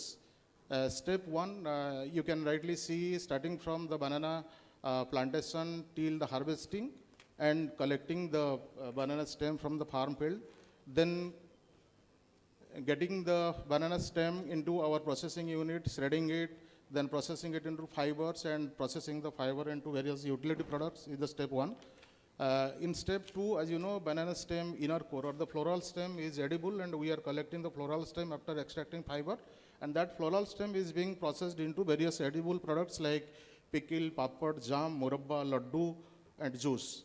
And these products are completely new to the Indian market, though there are some other people, those who are producing these products, but these are not available in the market at commercial level, and almost we are the first in India to commercialize these products. And step three involves collecting of other waste. As I have already shared, we are working into zero waste and waste to wealth. We are not leaving any part of the banana stem, and we are utilizing sculpture, banana dried leaves, and other part of the waste to process other products, specifically agri inputs. One of the product that we have got technical license from IMMT, and we are processing banana-based biochar. Dr. Manish Kumar is sitting, he's here, and he has the patent with him, and he transferred the technology to us, and we have successfully translated that into action and commercialized producing banana-based biochar and supplying to many farmers, technical institutions, universities, IIT across the country. Then step four also involves processing of other waste into another agri input, that is Jivasara. Jivasara is a kind of organic compost. It is almost equivalent to 15 kg of other organic compost being processed out of other biomass. So this is the complete project cycle. These are our USP, as I have already shared. We have three wings. Wing one, we are processing of banana stem-based food products, which are high value, nutritious, and rich in potassium, calcium, iron, and other micronutrients that are essential for human health. And number two is agri inputs. At present, we are processing biochar and jivasara, and also in a process of getting the technology from Navsari University, Gujarat, for processing of liquid organic fertilizer out of that. And number three, utility products. Banana fiber-based utility products. We have around 50 SKUs produced out of banana fiber. and also in a process of accumulating the technology from IIT Kanpur for processing of vegan leather out of banana fiber and processing of yarn to supply that to textile industries.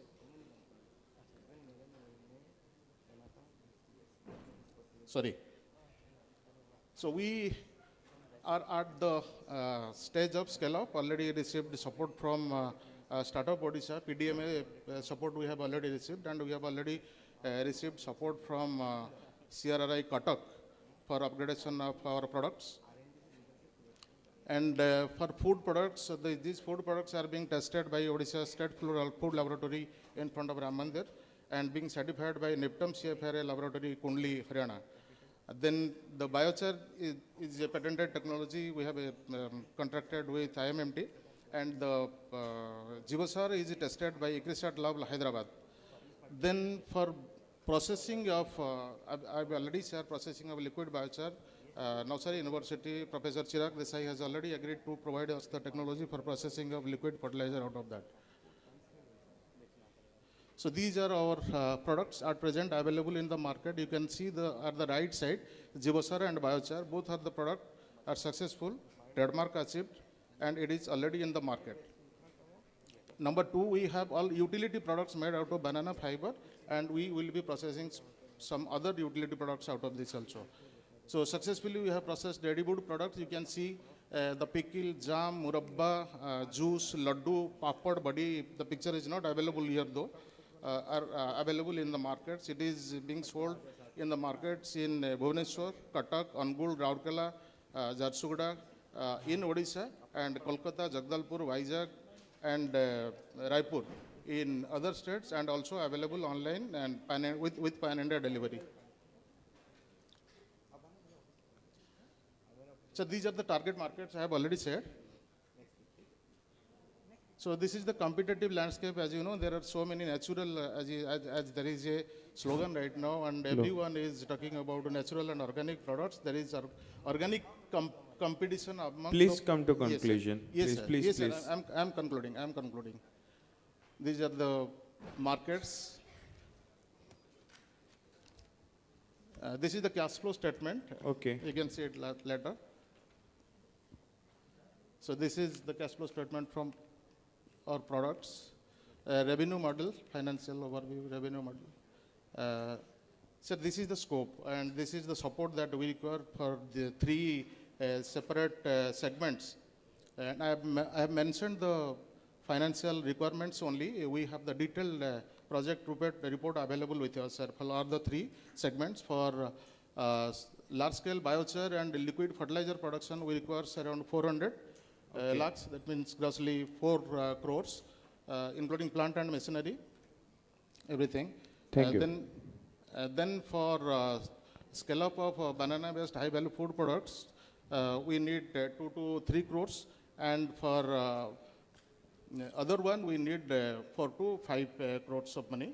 Okay. And we have a detailed project report available for this. Okay. Thank you. Any questions? Sir, any questions? How old is your company? Madam? How old? When we have established this company? 2024. 2024. Thank you. Any more questions? No. Thank you. Thank you. To next. Thank you so much, sir. Next we have Meta Shochan Private Limited, Dr. Bhavya EV. And also मैं नाम बुला रही हूँ, आप please check कर लीजिए आपका presentation. Mosquitoes solutions, omni mac, precision airborne, रायर्क deep tech, Thor studios private limited and world impact creation private limited. आप अपना प्रेजेंटेशन काइंडली चेक कर लीजिए. रिक्वेस्ट है सबको डायरेक्टली सोल्यूशन पे आइए, प्रॉब्लम एंड सॉल्यूशंस में, एंड कंप्लीट कीजिए 3 मिनट के अंदर. वंस अगेन सारे स्टार्टअप प्लीज़ आप कहीं मत जाइएगा. वैलिडेशन के बाद सबका felicitation, group pictures and rest of the information भी बाकी है. सो यस, जिनका नाम, जो भी कंपनी का नाम मैंने बुलाया, आप काइंडली थोड़ा अपना प्रेजेंटेशन चेक कर लीजिए कंसोल में आके. Thank you.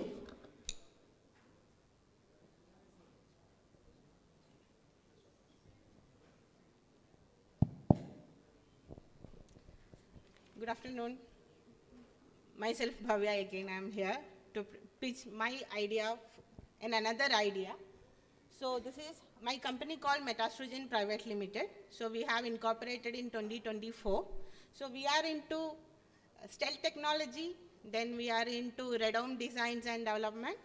And here today, I am pitching my idea of a subsystem level development for next generation drone. So where we stopped the last time, where I was telling about Operation Sindoor, where I was telling about Kamikaze drone, I am taking from there. Where we have the drone system and environment here in Odisha as well as in overall India. We know our drone market is exploding like anything. We have lot of competitors, players in the market. So how we can make use of those drones for our defense application? Because now all of us are trying to, so I'll directly come to my problem.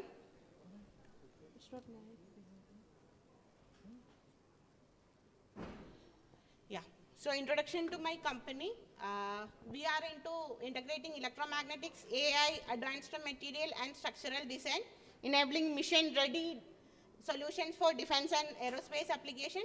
So our vision is actually aligned with the Atmanirbhar Bharat, where we want our nation lead in the global stage.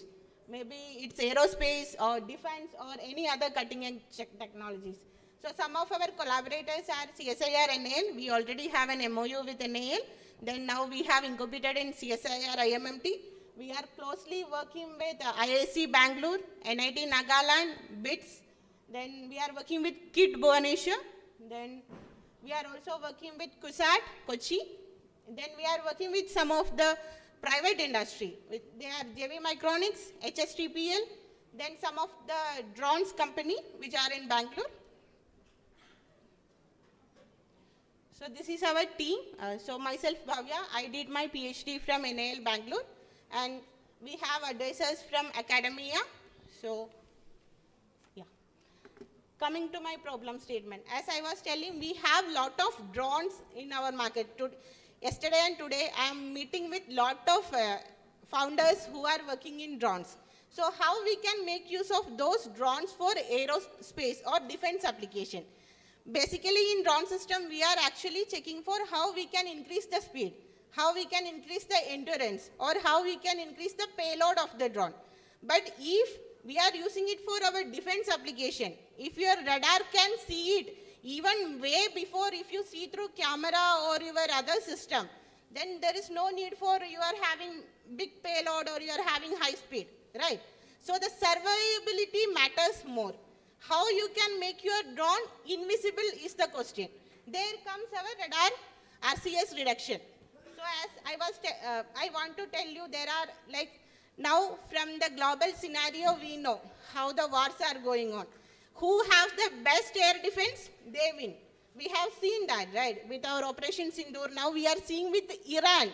They are using Shahed drone to beat USA, and they are actually having a lot of, they are overpowering USA in some terms, because they are having a kamikaze drone, which they are using.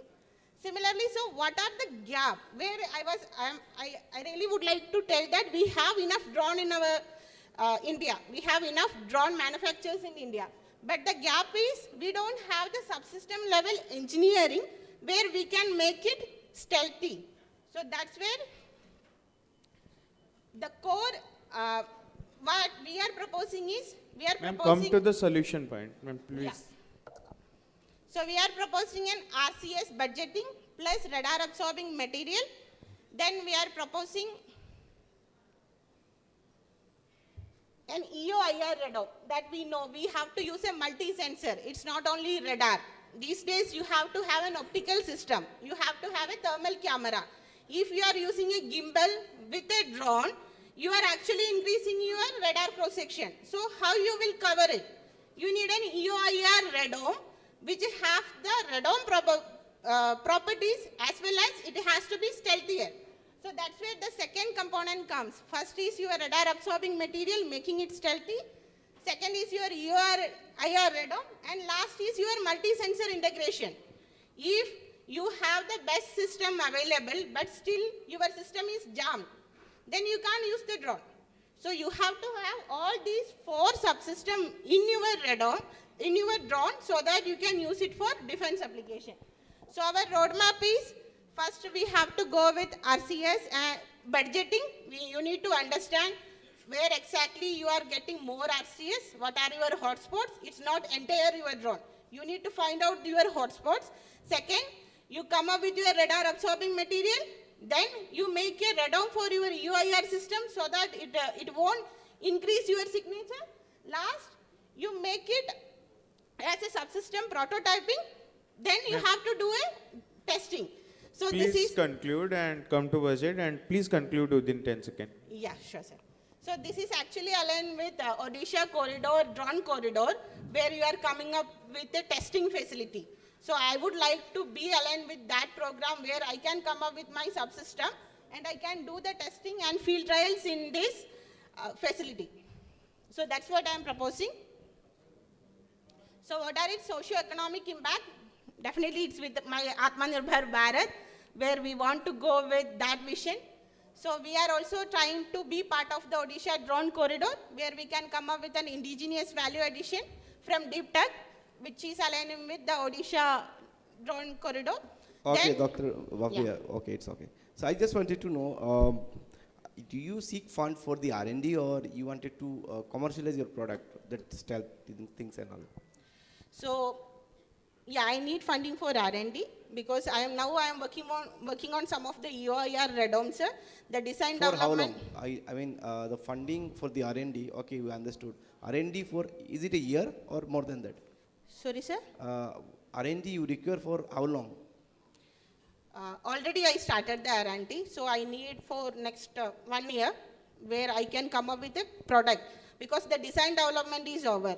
But then comes the material part. That's why I was in the... So how much funding you expect in this, by this pitching? How much you are proposing, your budget for the R&D? Of course, you cannot ask everything out Yeah. of it. I need to come up with the numbers, Okay. sir. As of now, I don't have the Okay, exact okay. number, but yeah.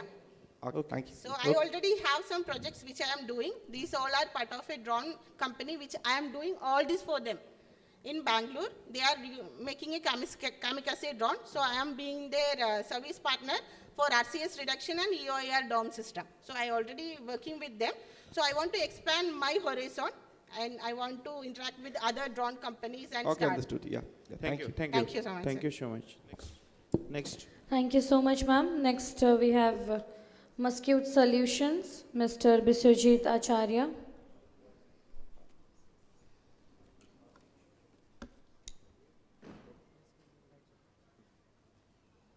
Okay, myself.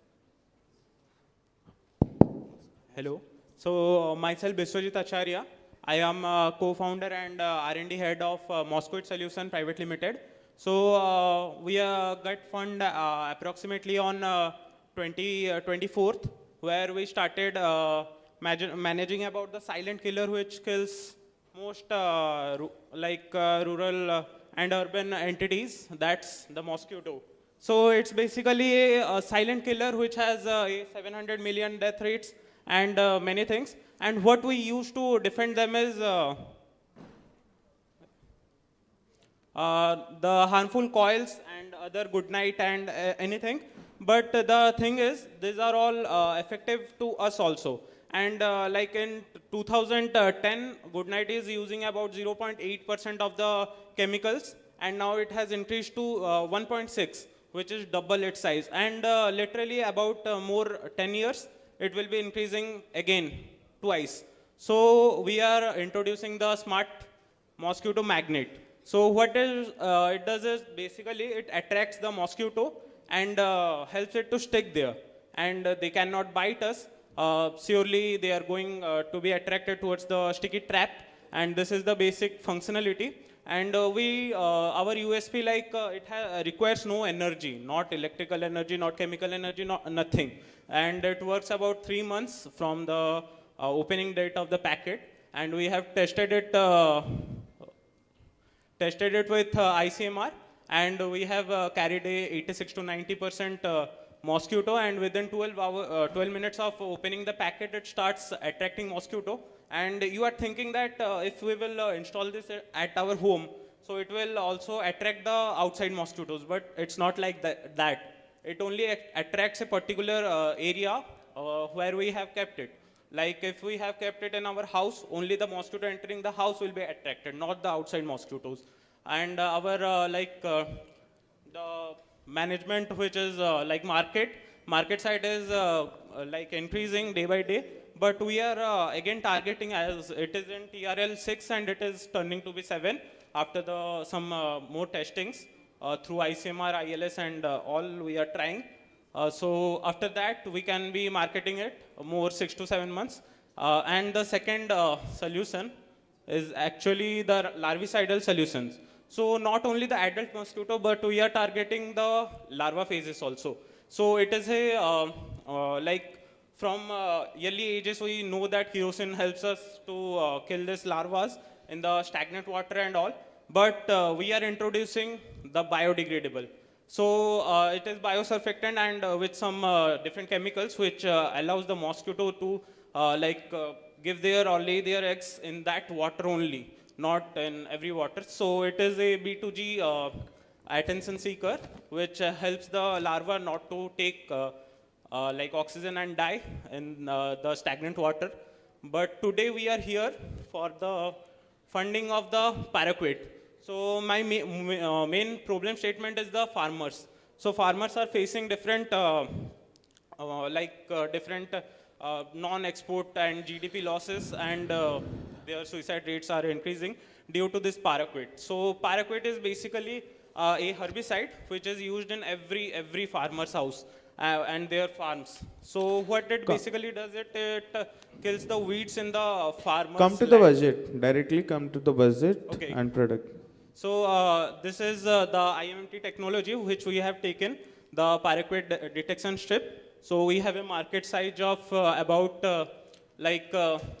for testing, a 100 square meter, we need about 2,500 rupees at maximum cost, and 1,800 minimum to do all the lab tests like FTIR, IC, like XPS and all. But we are introducing this chip which is very easy to use and it only requires 100 rupees. And we have a market like we can only build it in 20 rupees and the service tax will be something about 30, and we have a profit margin of about 70 rupees. So overall it's a very beneficiary for our industry and also the farmers. So we can easily detect the paraquat there, and this will, if it further goes for export or anything, so that will not affect their exports. Mostly this paraquat is actually banned in several countries. So they are not accepting our exports. So that is the major condition. So I conclude here. So I will thanks CSIR, IMMT, ILS, ICMR and DBT ILS. So you can scan for our LinkedIn profile.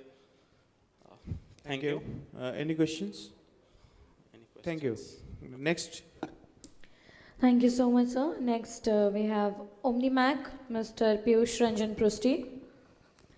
Rest we have Rare Deep Take, Thor Studios Private Limited, World Impact Creation Private Limited, and Shizero Energies Private Limited. Please be ready.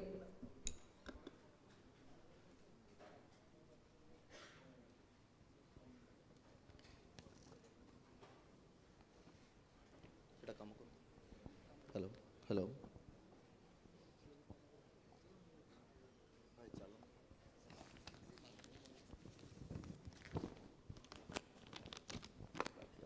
Precision Airborne and Rarec, please prepare your pitching.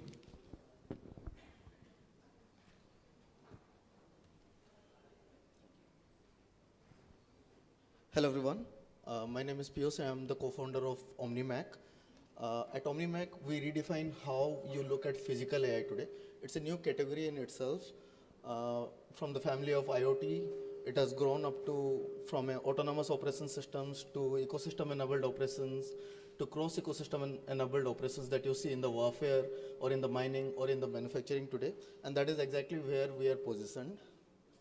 So we redefine physical AI with the help of deep tech, cyber-physical autonomous systems, like for example, digital engineering, the software layer, embedded systems, the hardware layer, and sustainability. So using all three of them, we develop different kind of physical AI, intelligent autonomous systems.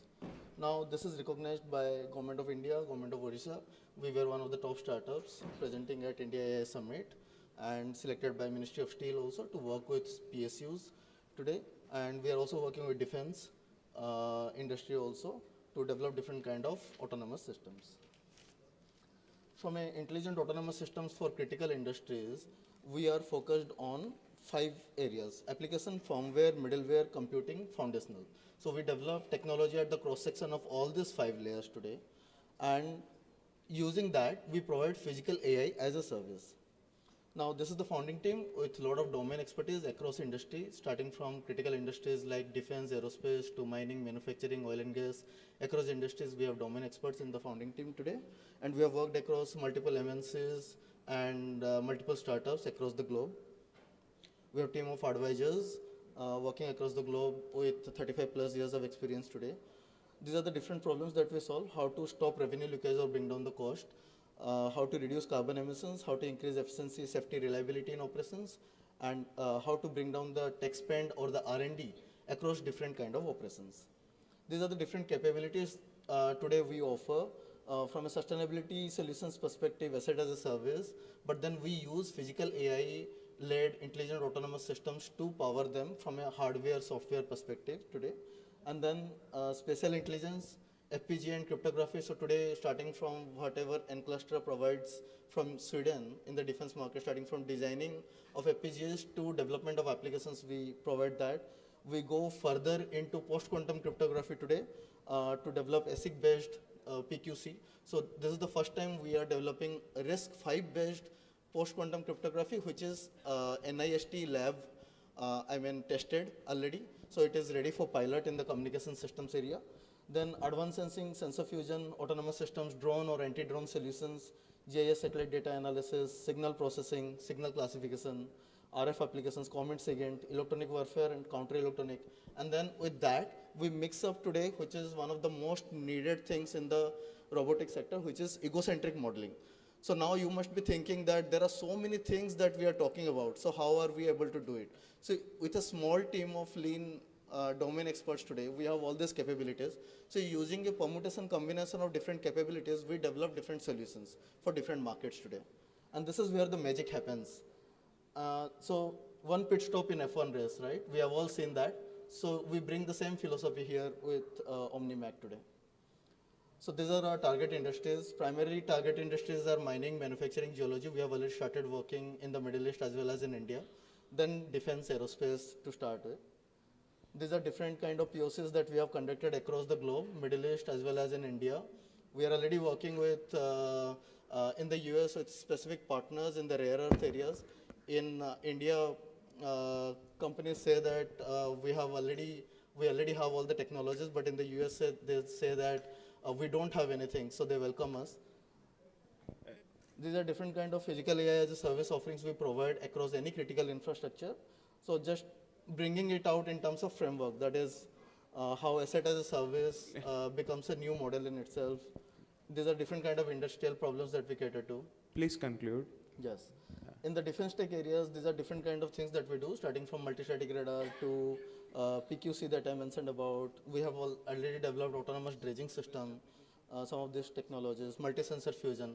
So whatever today people are doing, especially, we are not competing with them, we are providing the physical AI infrastructure for them today. For the blue economy, again, we are one of the top 26 startups in India, working across developing different kind of technologies. These are different kind of use cases that I told about from the capabilities. These are the goals and benefits for any organization, starting from outcome to impact to indigenization. We are developing 100% indigenous solutions in the Indian market, especially also on the compute side, because we know how to develop on FPGA. Please conclude. That's the traction, yeah. This is the new architecture on which we work today, which is multi-sensor and multimodal architecture, because of which we make that possible. Thank you. Any questions? Oh, thank you. Thank you. Thank you so much. Next We have Precision Airborne, Mr. Somya Patnaik.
Good afternoon, everybody.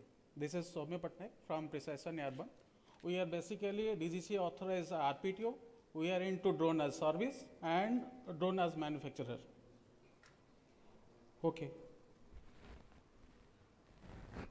First of all, this is first we started as a RPTO. We are into small category. Then we are upgrading to medium category, where we will be training the as drone DD program. That will come afterwards.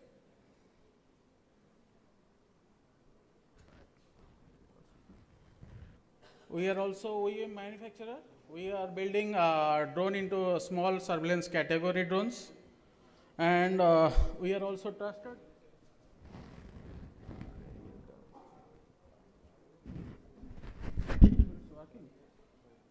We are working with DRDO and also the Odisha Coastal and Marine Police. We have trained them, and we are supplying drones to them also.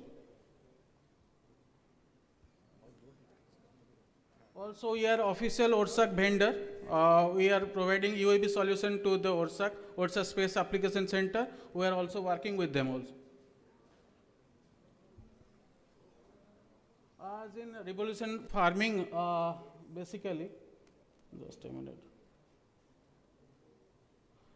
This social empowerment, we are coming to this. We are training, we are working with Government of Odisha for the drone DD program. Which will be started from next month or max in 2 months. Are we in process of upgrading to medium category?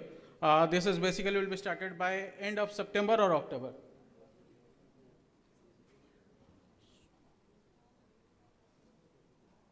Basically, this is our business model.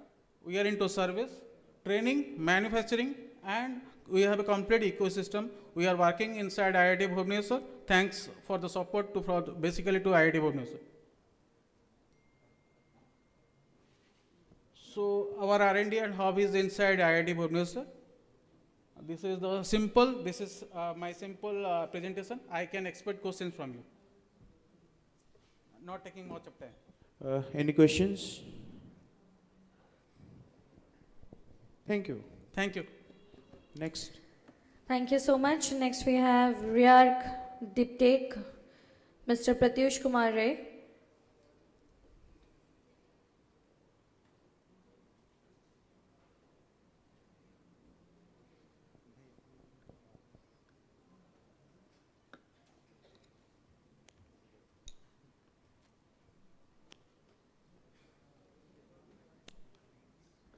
And next we have Thor Studios Private Limited and World Impact Creation Private Limited. Please be ready.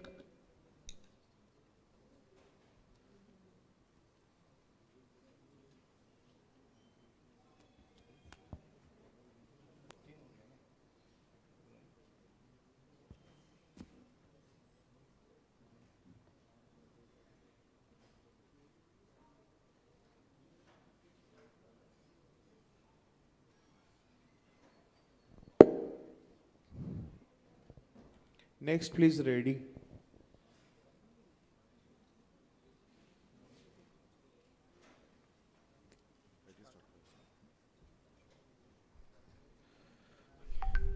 Hello. Okay, so India is lagging behind to its neighboring countries in terms of rapidly deploying surveillance drones and pseudo satellites. uh, which requires solid rocket propulsion. Myself, Miraj Patra, and I'm the head of PR in REARC. So myself, Pratyush Kumar Rai, founder of REARC, and he is Anandmay co-founder. And we are REARC. We are actually developing solid motor propulsions, which will be helpful in the research and development of, which will be helpful in Indian Armed Forces for the propulsion in missiles, missile technologies, and rapid deployment of the drones, in which India is lagging behind. Next slide, please. Good afternoon, everyone. Okay, so we REARC are already incubated in IIT Bhubaneswar. KEAT, we are already registered in DPIIT Startup India, and we are on process with IDEX as well. You please proceed further, na? You just go to the object. Yeah, and sure, those sir, things. sure, sir.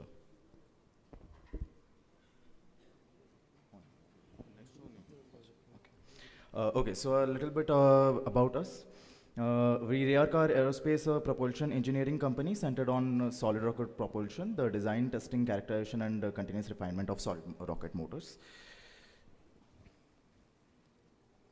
A little bit about the market as well. A lot of students require solid rocket propulsion for their research purposes. University has demands of it. Aerospace startups need it, and defense research and technologies requires it as well. Okay.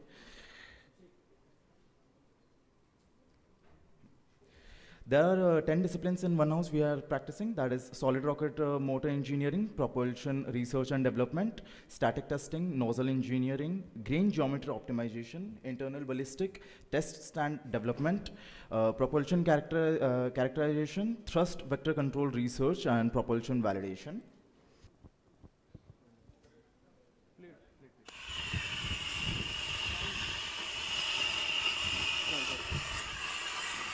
So this is our current validation and our burn test actually conducted in IIT Bhubaneswar.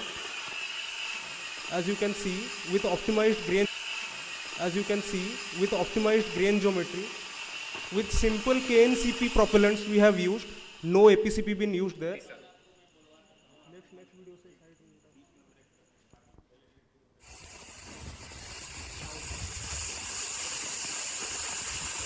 And it gave us a maximum thrust of 88 newtons with 120 gram of fuel and a burn time of 25 seconds, which is actually a milestone in college rocket trajectory.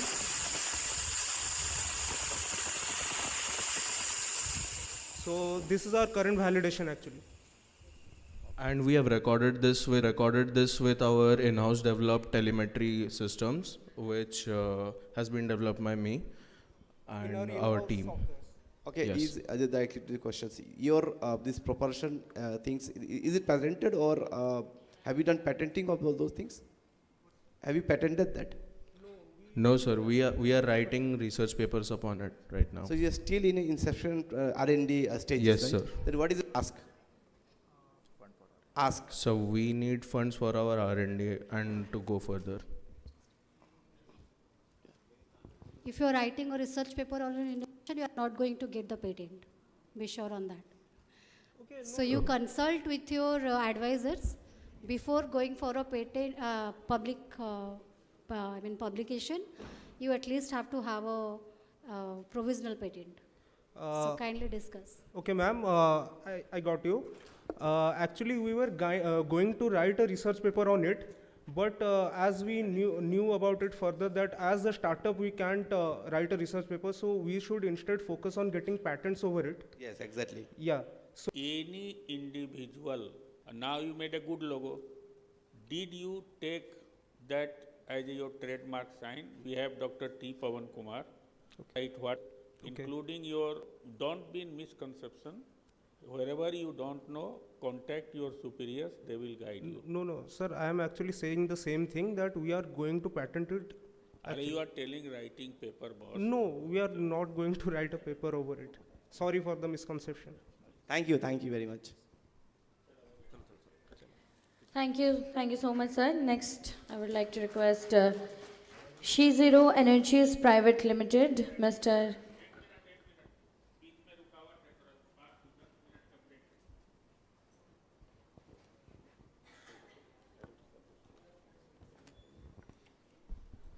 Jai Jagannath and very good evening to you all. So you are listening to all our startup. In between, I want that there should be some break per person. Okay. So we will continue with the presentation after 10-15 minutes. Since of a startup Odisha, Sri S.K. Pradhanji, IAS from Odisha, has to go for attending urgent meeting to our Honorable CM Sahab. So he has to leave this place by 6 in any chance. So we will miss him in the validatory function. But since beginning, he has been supporting the Purvodaya and IMMT in or be conducted.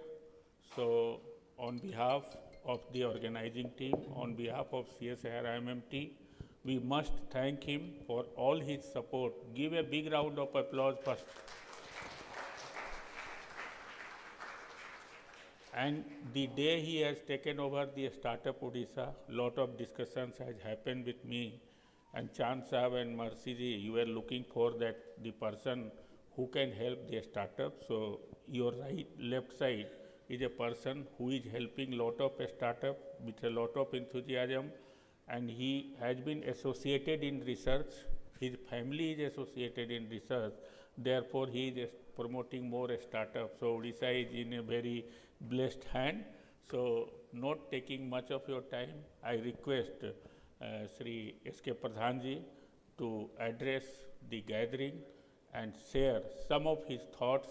And today we will release him, but with a promise that he will come and again spend some 1 to 2 hours with our startup. We will call only a startup for that listen, and we will conduct a program to honor S.K. Pradhanji. So please, Pradhan Sahab, stage में आइए आप.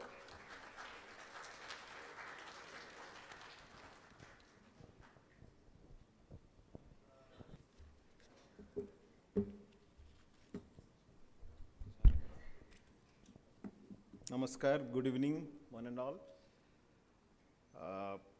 Yes, we have been supporting startups right from 2016 in the state. The concept startup started in 2014 in the country, 2013 in Gujarat, then subsequently the Honorable Chief Minister of Gujarat became the Prime Minister of India.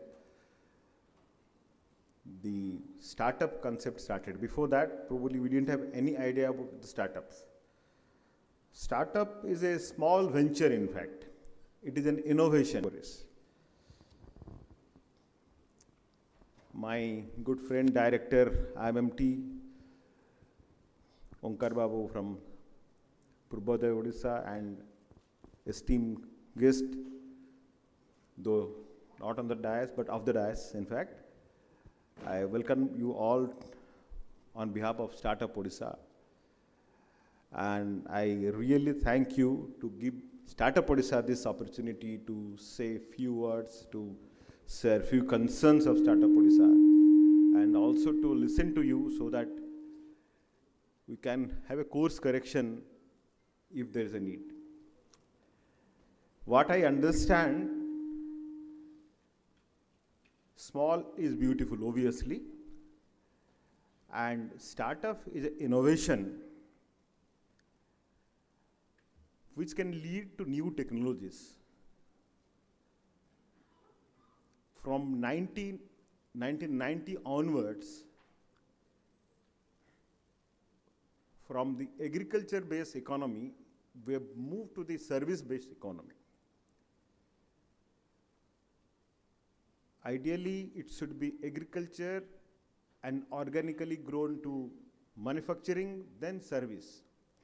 But somehow, we moved from agriculture to service sector. In a hurry, it looks like. And we appreciated the globalization at that point of time. Hopefully, we are not appreciating the globalization right now. Last 30, 35 years, for not being in the manufacturing sector. What is happening to the service sector? we are importing all our information, quote unquote data, to the servers located somewhere else outside the country. And we are importing the intellectuals, which should have been other way around. Here is a simple effort, initiative rather, to create the intellect, to create the intellectual property through these startups. We all know in a big organization, innovation never gets the priority. So, but at the same time, you cannot do any innovation yourself. You have to take the support of others also. So, you are in a very tricky situation. We don't want to scale it up suddenly the way we did.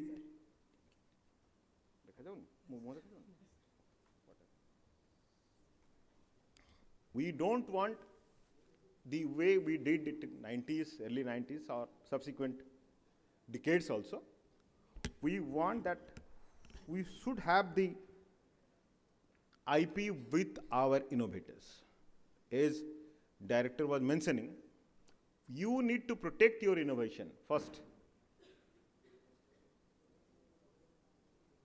And then think about scaling it up. We cannot become China in a single day. If you go back to the economic history, in 1990s, the GDP of China was almost equal to the GDP of India, and the per capita was less than India even. But today, where are they? They are much ahead of us. There are two reasons. They focused on an organic way of growth, that is agriculture to manufacturing, then to service.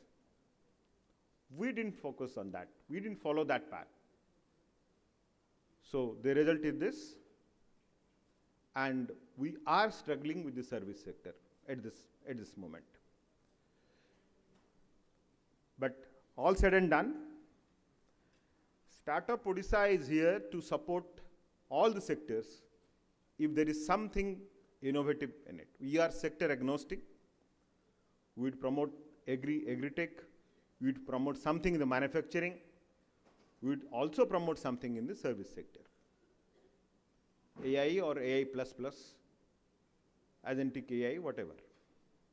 But again, it has to be sovereign. All the AI servers hitherto are outside the country. All the component of this small device, they say that around 638 components are there in Apple 15 or 16 latest model, I don't know. And out of 638 components, we manufacture in India hardly 10 to 12 components, and which are not critical components also. But we claim that we manufacture Apple phone here.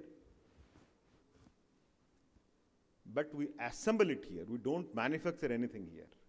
We get everything from outside and assemble here. That is the situation. Then coming to transfer of technology, it is also little, you have to do it little carefully. We know the story of Hero Honda and the Munjals. They were there for almost 35 years, more than that, I believe. Then they claim that we have transferred the technology, then Hero can have its own manufacturing and the Honda can have its own manufacturing, whatever. But where is Honda now? Where is Hero now?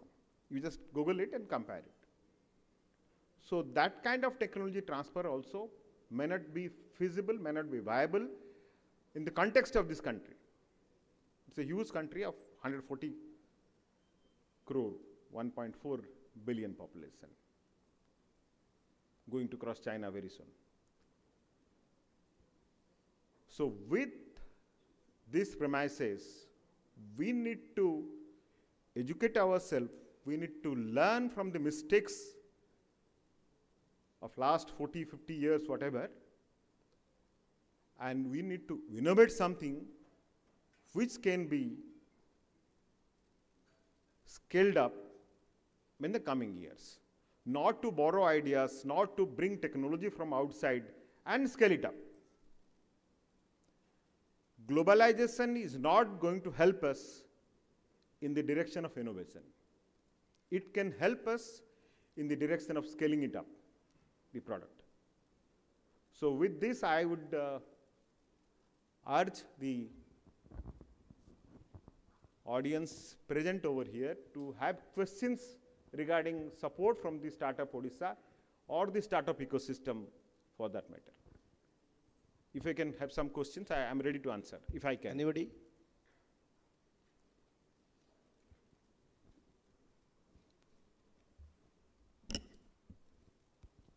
Hello, sir. Nice Odia seeing re you pachale here. habo, English re pachale habo, Hindi re pachale bhi chalibo. Sure, sir. I will use English so that everyone can understand. Yes. Sure. Apan etiki pale asunati. You can sir, address. What's the vision of Startup Odisha now, as you have taken the helm and looking at the scenario in terms of the investor? We see all the investors coming outside, mostly outside of Odisha. How are we trying to set up AIFs here from the technology development funds or from different kind of funds that government has prioritized? How we are planning for it? A reflection of that would really help. I got your point. Thank you. So we are basically here not to fund or not to grant anything. Grant is only an enabler for the new ideas. There are a number of fronts. You can go to the website of Startup Odisha. We call it NBA, need-based or product development grant. We also assist you to incubate either at Startup Odisha or elsewhere. We have 35 registered incubators with us. And we have also one fund, we call it Fund of Fund. It's a growth fund. We're tied up with SIDBI. But that fund is not under our control. Once we place it to SIDBI, they'll evaluate through different AIFs, they will release funds because they have their business interest in it. But what Startup Odisha can do, certainly for you, we can facilitate you to access not only the Startup Odisha grants, but also the fund of funds, and also we'll like to bring in venture capitals and angel investors into our fold. Of late, we have started doing that. And to also time, as I understand, government is the largest buyer of any product, be it manufacturing, be it service. So we want to bring in a policy wherein the startups can be part of it, and departments will be obliged by the policy to buy the product of the startups. We are working on it. Thank you. Next question. Hello. Quickly. More time Hello. constraint. Sir, there was some throwaway work and actually make the MVPs quickly. You want a GPU cluster to be established to support the AI, right? Yes. Okay, I'll answer that. See, in USA, most of the GPUs, but they want GPUs to be here. Why? This single reason is GPUs are not only very costly, but they need huge water for cooling, right? As I understand, for 10 words in the Gemini or whatever AI you are using, you need a liter of water for 10 words. The number may not be sacrosanct, but on an average. So now the state government is in discussion. I think they have signed an MOU also with HCL to have this Servam AI, which is a sovereign AI, and with that coming, I think they are coming in the OHub complex itself. Probably we do not need small GPUs. And the efficiency of that huge data center slash GPU will be much more compared to smaller GPUs. But again, it's a policy decision to be taken by other departments. Startup Odisha can only nudge or can only recommend, but there is a ET and IT department, and the state government has to take that call. I cannot comment on that as a state bureaucrat. Any other question? Sir, pranam sir. Sir, data jinso requirement ଅଛି ମାନେ of course, please come. ଦୁଇଟା ଜିନିଷ ମୋତେ ଆପଣଙ୍କୁ ପଚାରିବାର ଅଛି। ଗୋଟେ ଜିନିଷ ହେଉଛି ସିଙ୍ଗଲ ୱିଣ୍ଡୋ ଅପରେଟର ଷ୍ଟାର୍ଟଅପ୍ ଓଡ଼ିଶାରେ ହେଲେ ଭଲ ହୁଅନ୍ତା। ନମ୍ବର 2, ଯେତେବେଳେ ଆପଣ କହୁଛନ୍ତି ଯେ ଇଣ୍ଡଷ୍ଟ୍ରିରେ ଜିନିଷ ମାନେ ଦେବା ପାଇଁ, ସପୋଜ ଆମେ ମାନେ ଆକ୍ଚୁଆଲି ସୋଲାର ଷ୍ଟ୍ରିଟ୍ ଲାଇଟ୍ ତିଆରି କରୁଛେ, ଯେତେବେଳେ ଟେଣ୍ଡର ବାହାରୁଛି ଆପଣ କନସିଡର କରାଉନାହାନ୍ତି? ନାଇଁ କରାହେଉନି। ମୁଁ ତ ମୂଳରୁ କହିଛି ତାର। But there is a condition, ଲେଖା ହେଉଛି ଯେ 10% will be given to startups, but କିନ୍ତୁ ଦେଉନାହାନ୍ତି ଆକ୍ଚୁଆଲି। ବସନ୍ତୁ କହୁଛି। ଆକ୍ଚୁଆଲି ମୁଁ ଡକ୍ଟର ଆମରଜଙ୍କୁ ସେଇଥିପାଇଁ ରିକ୍ୱେଷ୍ଟ କରିଥିଲି, ଏବେ ଗୋଟେ MOU ସାଇନ୍ ହେବା ପାଇଁ ଯାଉଛି ମାନନୀୟ ମୁଖ୍ୟମନ୍ତ୍ରୀଙ୍କ ସାମ୍ନାରେ। ଆପଣ ଓଡ଼ିଆରେ ପଚାରିଲେ ମୁଁ ଓଡ଼ିଆରେ କହୁଛି। ସେଥିରେ ଏଇ ଟର୍ମସ୍ ଆଣ୍ଡ କଣ୍ଡିସନ୍ ମେନସନ୍ କରାହେଇଛି। ବିଭିନ୍ନ ଷ୍ଟାର୍ଟଅପ୍ ମାନଙ୍କର ଇସ୍ୟୁ ଥିଲା ଆମ ସାଙ୍ଗରେ। We have been talking to number of startups. Jyotsna is here. Jyotsna, हाँ, we are in touch with number of startups. तांकर जहाँ इश्यूज थिला, मोस्टली स्टार्टअप मानकर इश्यू ये थिला, they are not able to access different departments, they are not able to sell their product to different departments जदियो से माने किनिबा कथा एवं स्टार्टअप माने एलिजिबल से प्रोडक्ट पे। जदि सरकार निजे एटा प्रोडक्टटा किनिबे ना, I am repeating the same answer, सरकार ए प्रोडक्टटा किनिबे नाही ताहले सरकार केबे कहि परिबा कथा नुहे जे स्टार्टअप मान का प्रोडक्ट समस्त किनंतु बोली। फर्स्ट कथा 20% प्रोडक्ट स्टार्टअप मान टू किनिबा कथा गाइडलाइन रे मेंशन करा है स्टार्टअप पॉलिसी रे, but sir binding nahi because it's a policy, it is not an OG. We basically go by the OG is binding, policy is not binding.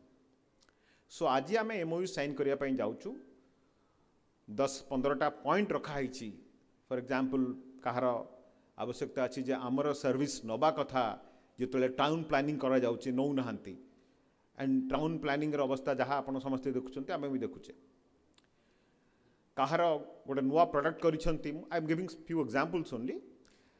Forest department ताको नबा कथा surveillance पाई, it's a very good product, they are suppose to take it and it is an IP as well, but से माने नौ नहांती कहीं केमिति प्रोक्योर करिवे काले एजी तांकू। As a bureaucrat we all are very risk averse. आमे एवॉइड करबा को चाहबू जे हमकु पछे रिटायर करा पर केमिति एजी हमकु फ्लैग न दो कि थिले भीतर भी फ्लैग न दो, किसी काम हो no, that's a different thing. I am not a train bureaucrat, I am a train engineer, that is why I am speaking like this. Anyway, so से सब कंसर्न गुड़ाक आम बारंबार उठेबा बेले एबे एबे गोटे MOU साइन होगा ପାଇଁ ଯାଉଛି। आमे काली संध्या सुधा ता उपरे काम करछु। सेथिबे मते एबे डकरा हला जे आपण आसंतु MOU साइन करिए बोली। आधा घंटा तळे क्लैरिटी नथिला, now they got a clarity, you be here 6:15, so the MOU will be signed in the kind presence of Honorable Chief Minister. Hopefully, here and after, we can address these issues. I know these issues, but unfortunately, issue एपर्यंत address ही पारनी. We are making an attempt. आमे भाबुचु जो attempt छोटे attempt आमे नौचु सेथिरे आमे successful हबु and आपण मानकु मध्य ecosystem रु स्केल अप करिया पई सुविधा दबु. Thank you. Any other question? Good evening, sir. This is Balamiti. Sir, mu National Aerospace Laboratory scientist achi. My question is National Aerospace Laboratory. Okay. My question is, although in aerospace and strategic, what is the stand of Odisha startup? Because maximum of the materials in aerospace and defense we are importing, and I feel very bad. All the capabilities, starting from human resource to material resource, is available in Odisha.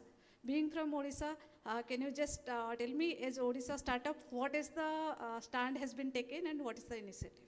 See, it's very difficult question to answer actually, because you are asking something which relates to many more departments and the policy makers of the government. I am not a policy maker of the government. I am only an implementer. Still, I'll try my level best to answer your question. First thing, the material that used in the aerospace components are mostly critical materials. And I'm not sure, most scientists are here. Correct me if I'm wrong. And we are struggling to have those materials with us, first. Second, the entire aerospace was captive of ISRO. I don't mind saying this. No, Aerospace was, listen, let me complete. Otherwise, I'll miss the flow. Entire aerospace, apan odia re kahibe ki? Entire aerospace ta ISRO pakhere thela, aw kaha pakhe nai. Aerospace ebe privatization hela. Tenukuri apan dekhuchandi na startup mane rocket launch karuchanti. And all said and done, mu jaha muluru kahithili, the larger we grow, the more bureaucratic we become. And there is a red tapeism coming in. Your answer, your question's answer could be this. You have to innovators. That is what has happened very recently. कौन से नाटा जोस्ना मनो रखती हो? Skyroot. Skyroot, okay. So that is how things are happening in the aerospace. But your question needs to be answered by the highest authority of the state. I am a very small bureaucrat to answer No, that. sir, it was just I was asking ki whether we can keep like because aerospace industry ka startup jota bhi career achi. Absolutely, absolutely, kichi absolutely. percent amara startup No, odisha re किछि percentage नहीं madam, 100% चाहिले पे आमे करिया पे राजी होची if it is innovative. And करूछंती बहुत startup अछंती जो माने कि aerospace रे काम करूछंती IIT रू जदि कि आस्ते में मु जानी नहीं मु निजे जाइथिली जोसना you had not joined that time, you had joined. हाँ आमे जाइथिलु IIT भी जाइथिलु आमे देखिछु aerospace रे भी समाने काम करूछंती बहुत startup अछंती aerospace रे काम करूछंती even underwater surveillance ऊपर भी काम करूछंती बहुत startup अछंती. Okay, sir. Thank you. The underwater surveillance Madhya part of the aerospace हवा पाई जाउची. Yeah, it You will need to be connect air with underwater. Yeah, now it's integrated system. Yeah. Can I? No, I can answer still. Okay. Thank you, Professor Ramanuj. Sorry, Last question. See, I'm Dr. Nirmal Kumar Senapati. So basically, my very single question is that it's good that you have been mandated with to take the Startup Odisha forward. But the sad thing is that this is a very theme-based conclave for mining ecosystem. And mining, especially if you look at the upstream part of it, it is the most inefficient across India. Forget IY Odisha. And it is not being represented by even the state miner. And there is a problem. About 15 days back, the Honorable Minister, or from the Ministry, 65 so-called notices were issued to 65 miners for grade and volume manipulation or whatever. So we have been pursuing on a solution at the right table. Yeah, even it's also known to the Minister. So why it's not been represented? No, that I cannot answer. See, OMC could have been here, at least. Why? I cannot answer. Why they are not here, I cannot answer. The OMC MD is 2 years senior to me in the cadre, and I cannot answer, and should not also. But if you have any idea how to improve this system, we are with you. Yeah. And if you are coming out with this particular workshop, is coming out with any ideas, then Startup Odisha is going to support them. And if you want the startup to be integrated to the idea, there also we are there to support you. Yeah. But the question I cannot answer, you should not ask. I understand, that's okay. So hopefully if the problem statement and the proper, send us a problem statement. Yeah. We have very good incubators with us. We'll try to address those statements. No, here we do not need incubators. We have the solutions. How it can go go through the right then you need somebody to take it up. Take it up, yes. Yeah, certainly we can organize that. Please. If you want, we'll try our best to bring in few mining companies as well to have a discussion with you. Oh, absolutely. Please, yeah. Thank you. Thank you. Thank you, IMMT. Thank you, my good friend, Dr. Ramanuj. Thank you for giving the chance.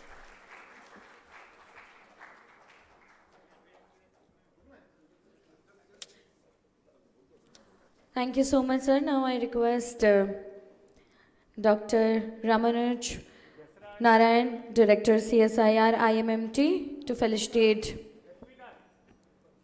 And also Dr. SP Das.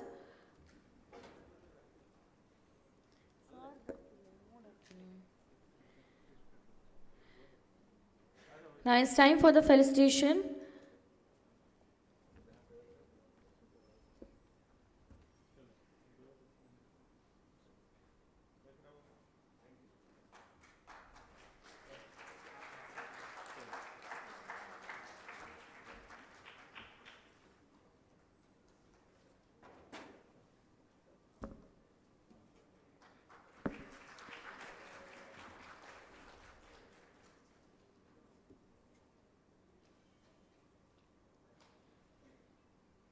Thank you so much, sir, for giving your valuable time, and it was really great, insightful, informative deliberation given by you. Thank you so much, sir.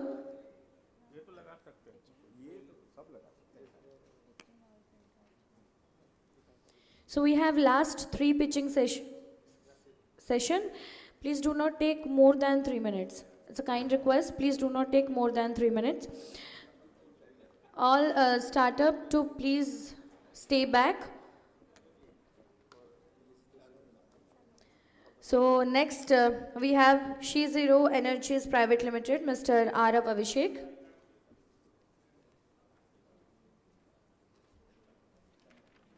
A very good evening, everybody.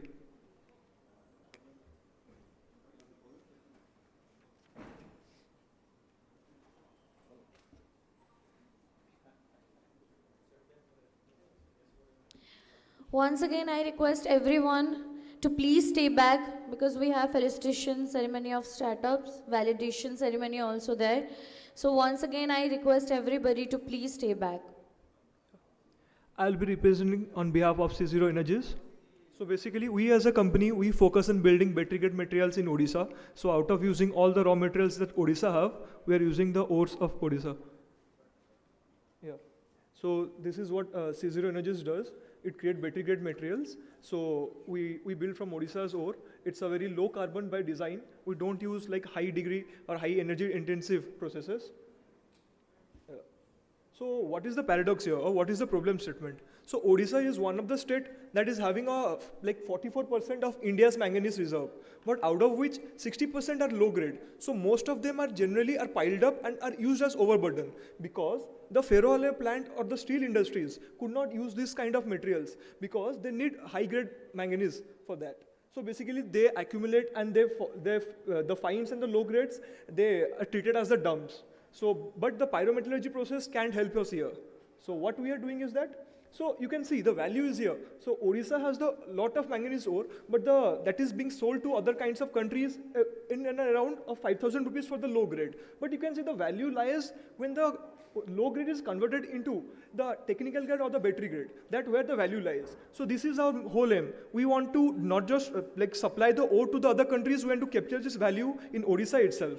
So that is what our aim is, because you can see out of 5,000, rather than exporting 5,000 rupees of ore, if you're converting into like battery grade sulfates, 26x return you are getting on it. So that is the amount that is captured in Odisha, and it will help us it will help our state. So basically this is all our team, Mamta ma'am, Santosh sir and Meghna and all our team members here. So this is the technology flow sheet. It has been validated and we are currently producing the battery grade materials. So basically we take low grade ore, we use hydrometallurgy process, then the hydrometallurgy process produces all high quality battery grade materials that has very purity in scale, that is more than 99.5% and above. That's what we claim. And also the residue that is left, that is basically iron and silica. We don't just waste our resources. We then use those and we just refine them to use like iron oxalate and some things. That those products can be further used in batteries. Like LFP and the battery are the next petrol, that where we want to be. Odisha want to be a major part in producing battery grade materials. We don't want to export it from other countries. So these are all our products: manganese carbonate, manganese sulfates, manganese oxalate, ferrous sulfate and all. So this is also like how much cost we are just including and how much output we are getting. So basically we are trading the low grade ore, that is 5,000 rupees per ton, and we need reagent 1 that is around 5,000 rupees, reagent 2 is 10,000, and the precipitation selective agent is 30,000. So the input cost goes on is around 50,000, and the basic or the lowest end of value that we are getting out of it is 78,000. So you can see here there is a straight 25,000 margin here. So once, like right now we are producing, like our aim is to produce 1 ton per day. So every batch we are producing, that is around 250 kgs. So in a day we are producing 4 batches, because one batch takes 3 to 4 hours. So that's where we're producing 1 ton in a year. So if you're producing 1 ton in a year, the profit, EBITDA is, the profitability is around, the net margin is around 80 lakhs per year if you're producing 300 tons per annum. Yeah, so this is what the equipment and the requirement. What is the conversion cost? So we are taking 5,000, so the raw material. Exactly. So 5,000 raw material, acid cost are around other 48,000. So total 50,000 is cost that goes into the process. Exactly. Exactly, process cost is 50,000 total, including raw material, all the reagents and everything. Is the lowest end output value. 70,000 is the lowest end output value of our products. If you're holding the lowest end value of any product, that is manganese sulfate or manganese oxalate or anything, so in an average we hold that what is the lowest amount minimum to which we can sell in the market. That is 70,000. Because the market, certain says some competition they will be producing in low price. So that is the bare minimum we are focusing on. What is the selling price in the market for the battery grade sulfates is 1,30,000. Exactly. Because gradually when you scale up, your cost will reduce. You can increase the profit margin. So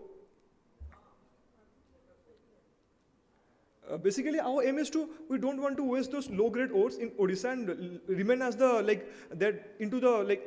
want to use them and produce battery grade materials which can be further used in making batteries. But any purchaser or buyer of this battery grade material, because battery grade batteries are required. Yes, sir. So battery grade material, have they contacted you? Exactly. So right now we are in contact with many battery companies in Odisha, also in outside of Odisha. They are taking our material, they are validating into their business. Once they are validating that, they are confirming us that we need a batch of around 1 ton to 2 ton materials. We are supplying them. They are trying into their products. Once they confirm, they are talking about in larger quantities, around 10 ton to 30 ton every month. So that's what we are thinking of producing.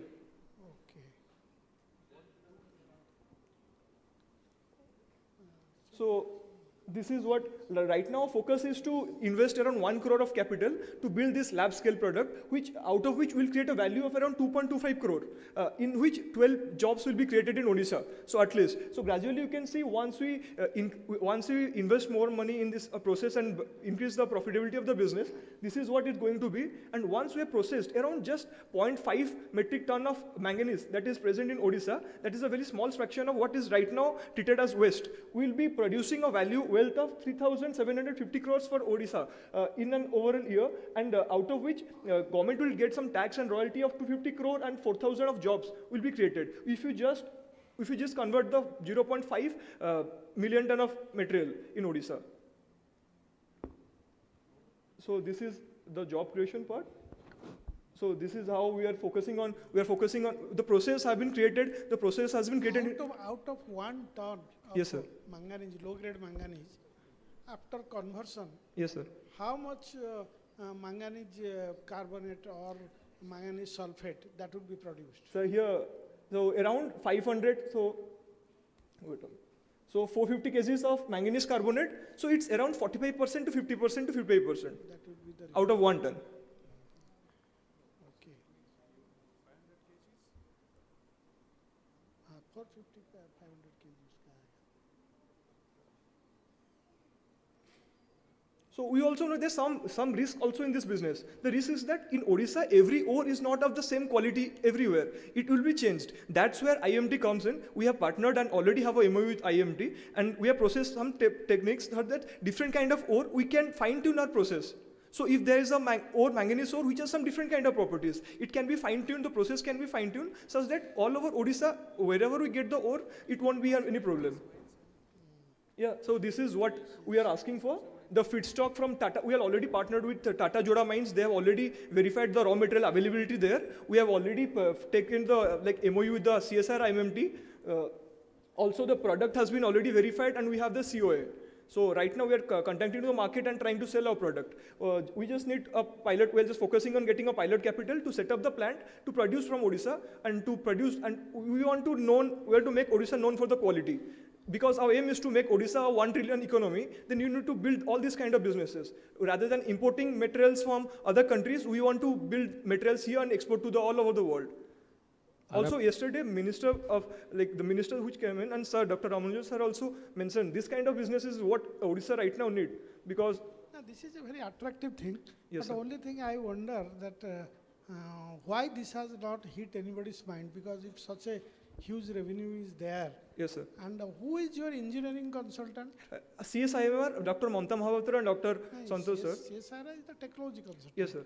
And engineer, who will make your plant, etc. Sir, already we have already asked for the quotation from different. There is an industry standard plant, the Suryavar Private Limited. That's a company based out of India only. Anybody in India, yes, sir, more particularly in Orissa, yes, sir, are they doing this thing? No, right now in India nobody is doing this kind of things.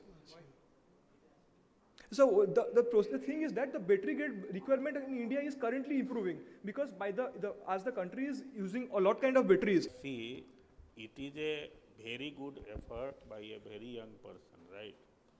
Manganese oxide and their derivatives, what he is looking for, that have multitude of applications. Yes, sir.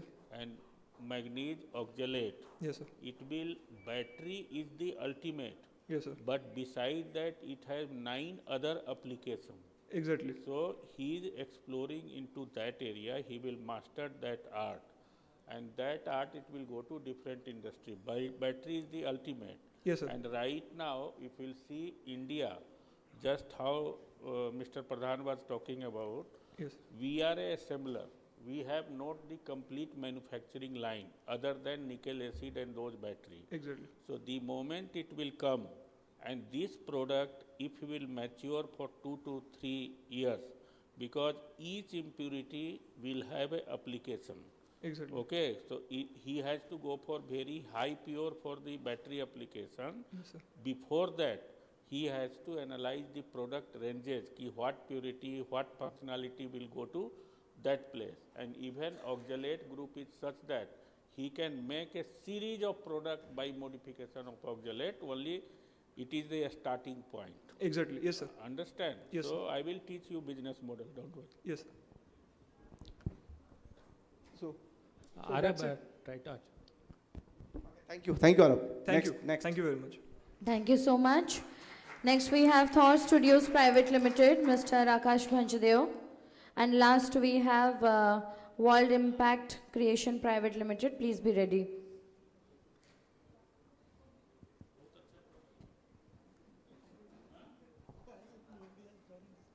No, अभी क्या है ना कि आप सारे चीज़ को रास्ते में रख दिए हैं.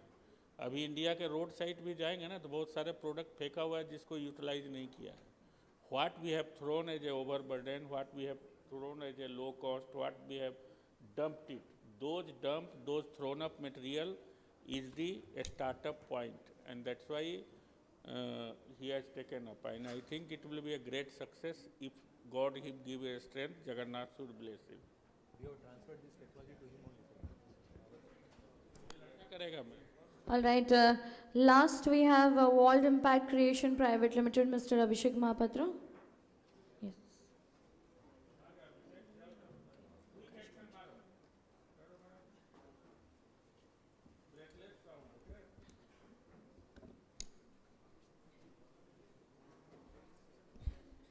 Hi everyone, I am Abhishek Mahapatra, founder of World Impact Creation Private Limited.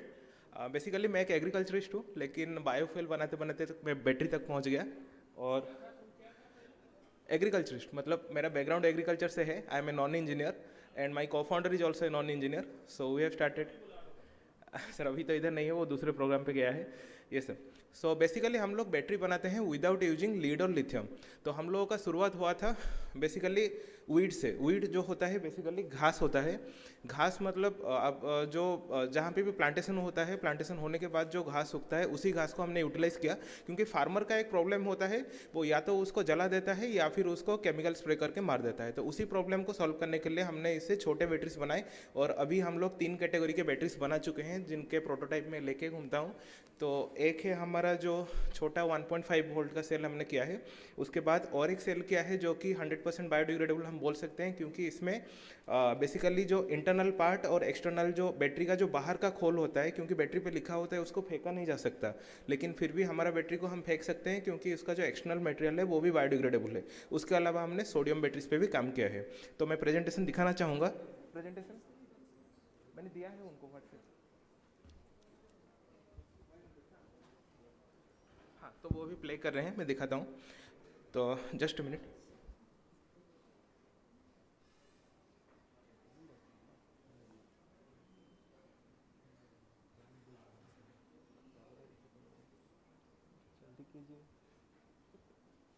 ठीक है, तो वो प्ले कर रहे हैं। उस हिसाब से हमने कैसे शुरुआत किया था मैं उसके बारे में थोड़ा सा बोलना चाहूँगा।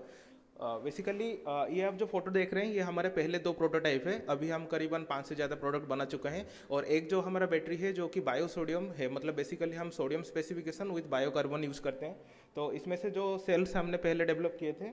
नेक्स्ट, जो मेजर प्रॉब्लम था कि इंपोर्टेड मटेरियल रहता है उसको फेंकना मुश्किल होता है, और जो लीड एसिड टॉक्सिसिटी होता है वो बॉडी के थ्रू आता है, एग्रीकल्चर के थ्रू से, क्योंकि हम जो खाते हैं उसमें लीड टॉक्सिसिटी पाया जाता है। नेक्स्ट, तो सॉल्यूशन ये है जो हम मटेरियल यूज करते हैं वो सस्टेनेबल इसलिए है क्योंकि इंडिजिनस है, मतलब हम अपने आसपास पा सकते हैं। उसके अलावा डिस्पोजल का कोई प्रॉब्लम नहीं होता, उसके अलावा लो कॉस्ट होता है, उसके अलावा एफोर्डेबल एनर्जी एक्सेस, मतलब हम जो हमारा एक सोल्यूशन था कि हम बहुत ज़्यादा रिन्यूएबल एनर्जी हार्वेस्ट कर रहे हैं लेकिन स्टोर अभी भी केमिकल फॉर्म में कर रहे हैं, तो इसलिए हम चाहते थे कि बायोकेमिकल फॉर्म में उसको स्टोर किया जाए। तो नेचुरल एनर्जी हम नेचुरल वे में स्टोर करना चाहते थे। नेक्स्ट, तो ये हमने जो पहले सेल बनाए थे उसके कुछ फोटोज हैं। बेसिकली हमने 1.5 वोल्ट के सेल बनाए थे जो कि 1.531 तक पहुंच गए थे। नेक्स्ट, तो ये जो हमारा साइड में आप देख रहे हैं ये हमारा फोटो है बायोमटेरियल का। उसी बायोमटेरियल को एक्सट्रैक्ट कर करके हमने छोटे छोटे बैटरीज बनाए, और ये जो राइट साइड में देख रहे हैं वो एक बायो सोडियम बैटरी है जो हमने IIT बॉम्बे के फैब्रिकेशन लैब और उसके साथ और एक कंपनी है एनर्जी ट्री करके उनके साथ मिलकर बनाया है, जिससे हम लोग ऑलरेडी रेवेन्यू जनरेटिंग भी हो गए हैं। तो एक बैटरी हमारा R&D में है और एक बैटरी रेवेन्यू जनरेट कर रहा है। नेक्स्ट, ये मेरा टीम है। नेक्स्ट, तो साइज़ तो बहुत बड़ा है लेकिन हम स्पेसिफिकली लीड एसिड मार्केट को टारगेट कर रहे हैं, जहाँ जहाँ पे भी 9 वाट के LED लाइट लगते हैं पहले उनको, उसके बाद जो IoT डिवाइसेस छोटे रिमोट डिवाइसेस हैं उनको, उसके बाद जहाँ पे भी सोलर लगते हैं उनको, और हमने करीबन 30 स्ट्रीट वेंडर को अपने प्रोडक्ट दिए हैं जो शाम के टाइम पे अपने लाइट को पावर करने के लिए उनको रिक्वायरमेंट रहता है उसके लिए। नेक्स्ट, ये हमारे कुछ कस्टमर एक्विजिशन स्ट्रेटेजी है, जैसे कि हमने सेल्को फाउंडेशन के लिए एक बैटरी बनाया था, IMD के वेदर स्टेशन के लिए एक बनाया था, उसके बाद हमारे सोआ में स्ट्रीट लाइट के लिए हमने उनसे LOI लिया हुआ है, उत्कल यूनिवर्सिटी से लिया हुआ है, और इंडियन ऑयल से हमको 200 बैटरीज का मतलब पायलट टेस्टिंग मिला है, Indian oil research and development Faridabad. Next,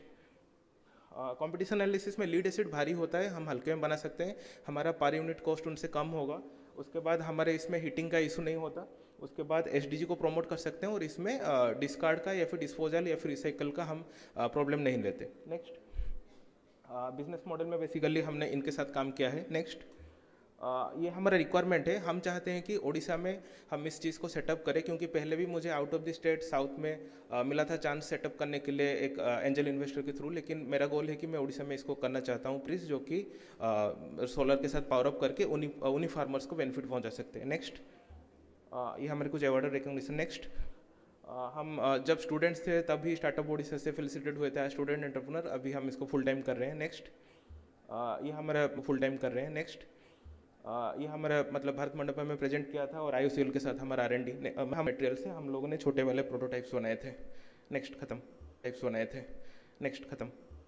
और हाँ, हम लोग मतलब शार्क टैंक में प्रेजेंट कर चुके हैं, लेकिन अभी तक वो आया नहीं, लेकिन बहुत जगह पे प्रेजेंट कर रहे हैं क्योंकि इस चीज़ को हम स्केल करना चाहते हैं, मतलब इनोवेशन से लेके प्रोडक्शन तक जाना चाहते हैं। That's all. Very good, very good. Abhishek. हाँ सर। तुम्हारे बैटरी का नाम बताऊं मैं क्या रखना है? हाँ सर, बोलिए। छू मंतर। ठीक है, इसको छू मंतर बनाओ। हाँ sir. It is a very good idea. Yes sir. And you have analyzed into so many aspects. Yes sir. But always I will suggest you, please have a relook. Yes sir. You can take bio battery, Yes, but sir. don't tell biodegradable battery. No sir, not 100%. Yes sir. That's why I'm telling. Yes sir. Yesterday also you were explaining. Yes sir. Remove the word degradable. Yes sir. Okay. So one time you come, I will suggest what to do. It is nothing but a carbonaceous material what you are using into the battery system from the bioresources. Yes sir. Other things are there in the battery. Yes, Okay. And you have to also modify these biomass, whatever you are taking, that has to be treated in a different manner. Yes sir. Okay.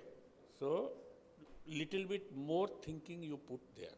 Yes sir. और ज़्यादा purification की ज़रूरत है. Purification नहीं. Yes sir. ये तुम एक तो मार्केट सेगमेंट डिसाइड करो, क्योंकि ये लेड एसिड को रिप्लेस नहीं कर पाएगा, पहली बात है. Yes sir. Never compare you with the other aspects, right. It is a unique product where less life is required, lot of market area is there. If Yes, we'll go for a village lighting system, ललटेन का substitute बनाओगे तो बहुत सारे चीज़ हो जाएंगे. जो छोटा सा एलईडी होता है, Yes sir. जो वो एलईडी को अगर जो इसको पावर करेंगे तो अच्छा होगा. तुमको बताएंगे, अभी बहुत टाइम कम है इसलिए. So you think into that, be specific. Yes sir. इसको हम करेंगे तो don't compare your with the establish phenomena. Go with a new application, mass application.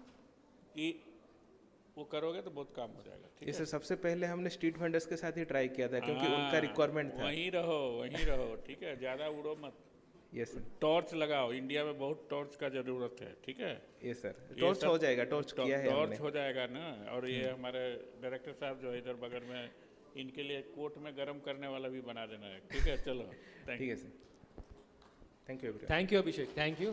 Next. Thank you so much. Thank you so much, sir. Now moving forward for the validation ceremony. Now I would request all our esteemed dignitaries to please come up on the stage and have your respective seats. So we have with us right now, ladies and gentlemen, let us welcome our chief guest, Swami Prem Anveshi, सन्यासी spiritual guide, ecosystem developer. एक जोरदार तालियों के साथ स्वागत कीजिए everyone. We have with us guest of honor, Dr. Nirmal Kumar Senapati, Ecosystem Advisor, Mining Department Advisor to Government of Bihar.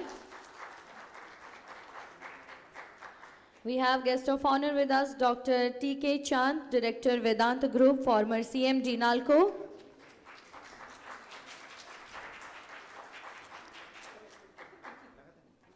Dr. Ramanuj Narayan, Director CSIR IMMT.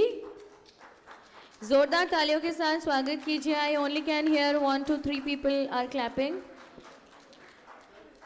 Doctor Mamata Mahapatra Das, convener organising committee CSIR IMMT. Shri Omkar Parida, convener Purvodaya Orissa. Shri Chandi Prasad Swar, coordinator Purvodaya Orissa. Dr. S.P. Das, Chairman, Organizing Committee, IMMT. Dr. Trupti Das, Co-Chairperson, Organizing Committee, IMMT. I request all our esteemed dignitaries to please have your respective seats. In ceremony, I request Dr. Ramanuj Narayan, the Director of CSIR IMMT, to felicitate our Chief Guest, Swami Prem Anveshi. एक जोरदार ताली हो जाए everyone.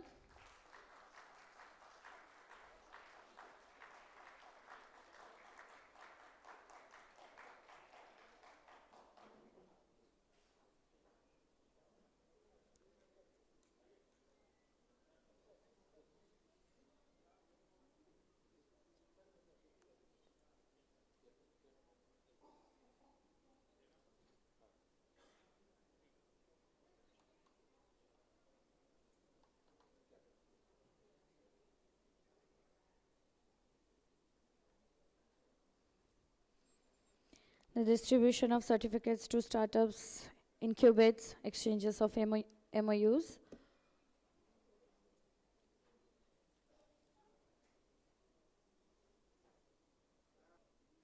To felicitate our chief guest, Swami Prem Anveshi.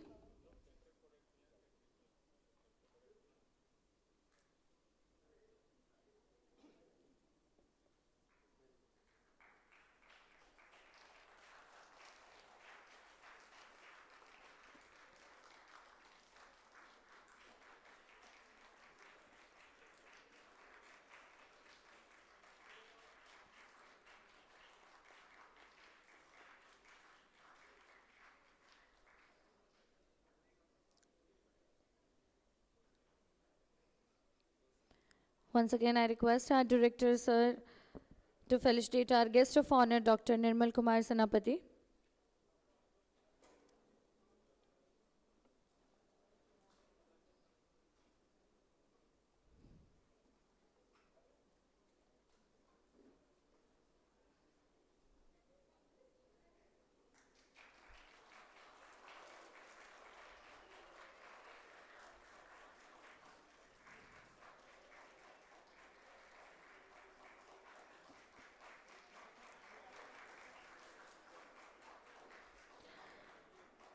One more time, I request our directors to felicitate our guest of honor, Dr. T.K. Chand, Director, Vedant Group, former CMD Nalco.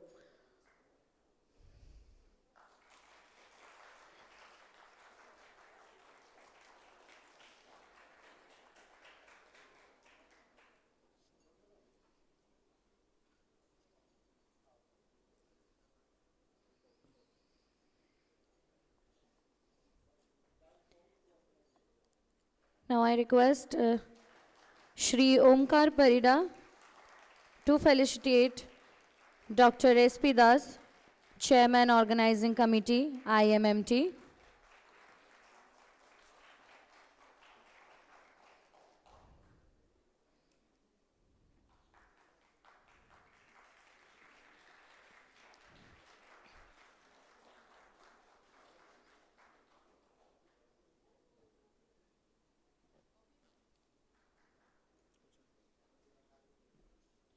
Now I request Shri Omkar Parida sir to felicitate Dr. Trupti Das, Co-Chairperson Organizing Committee, IMMT.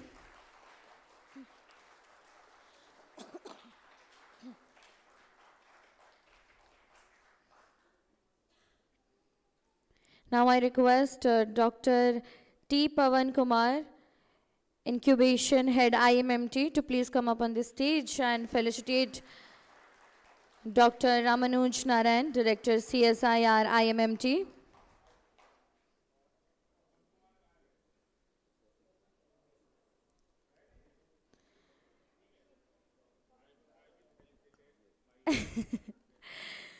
एक जोरदार ताली हो जाए everyone. Once again, I request Shri Omkar Parida sir to felicitate. Ji sir.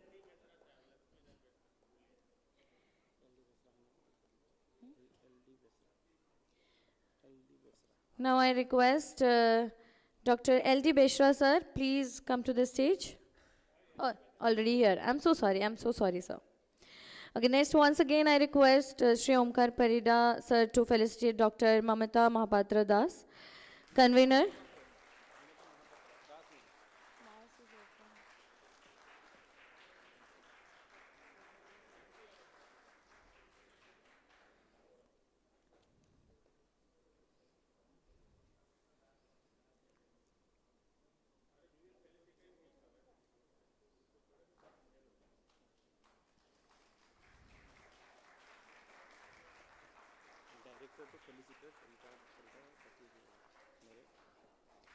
Now I request our director sir to felicitate Shri Omkar Parida, convener, Purvodaya Odisha.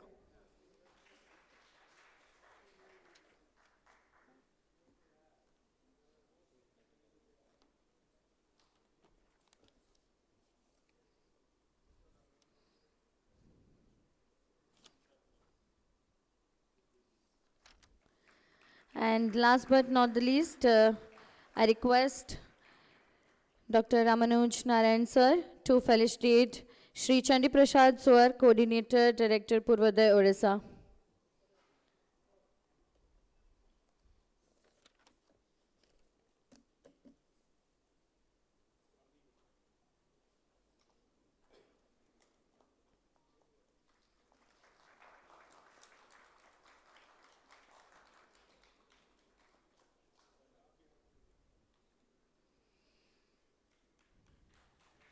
Thank you so much. I request all our esteemed dignitaries to please have your respective seats.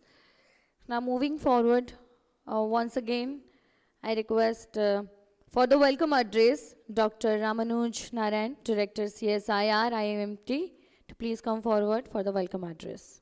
एक जोरदार तालियों के साथ स्वागत कीजिए.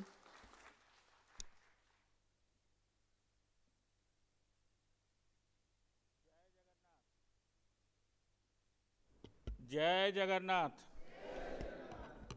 आवाज नहीं आ रहा है. जय जगन्नाथ.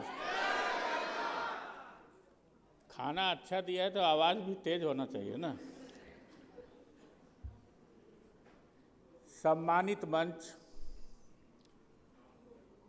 सितारे जो यहाँ पर मंच में बैठे हैं और जो कि पूरे प्रोग्राम की जान है, आप सभी दर्शक दीर्घा में शुक्रवार को शाम में 6:40 में बैठे हैं. आप सभी को संस्थान की तरफ से, हमारे तरफ से, जो भी है प्रेस, मीडिया, फोटोग्राफर, वो 2 दिन से कंपेयर कर रही है, आप सभी को सबसे पहले ये वैलिडेटरी फंक्शन में स्वागत है, धन्यवाद है, नमन है कि आपने 2 दिनों तक किया.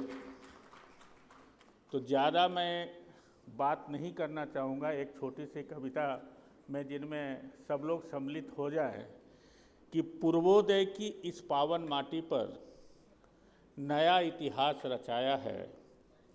माइंड कनक्लेव 2026 ने उन्नति का बिगुल बजाया है. 2 दिनों के इस महामंच पर विचारों का सैलाब उठा. स्टार्टअप एक्सपो की आभा से हर युवा का ख्वाब उठा. क्रिटिकल मिनरल्स की ताकत से अब बदलेगी देश की तकदीर. और हमारे पास आज सबसे अच्छा हमारा एक ग्रुप 1 महीने से हमारे साथ है, हिंडाल्को का जीटी ग्रुप. हिंडाल्को का जीटी मिलकर खींच रहे विकास की नई लकीर.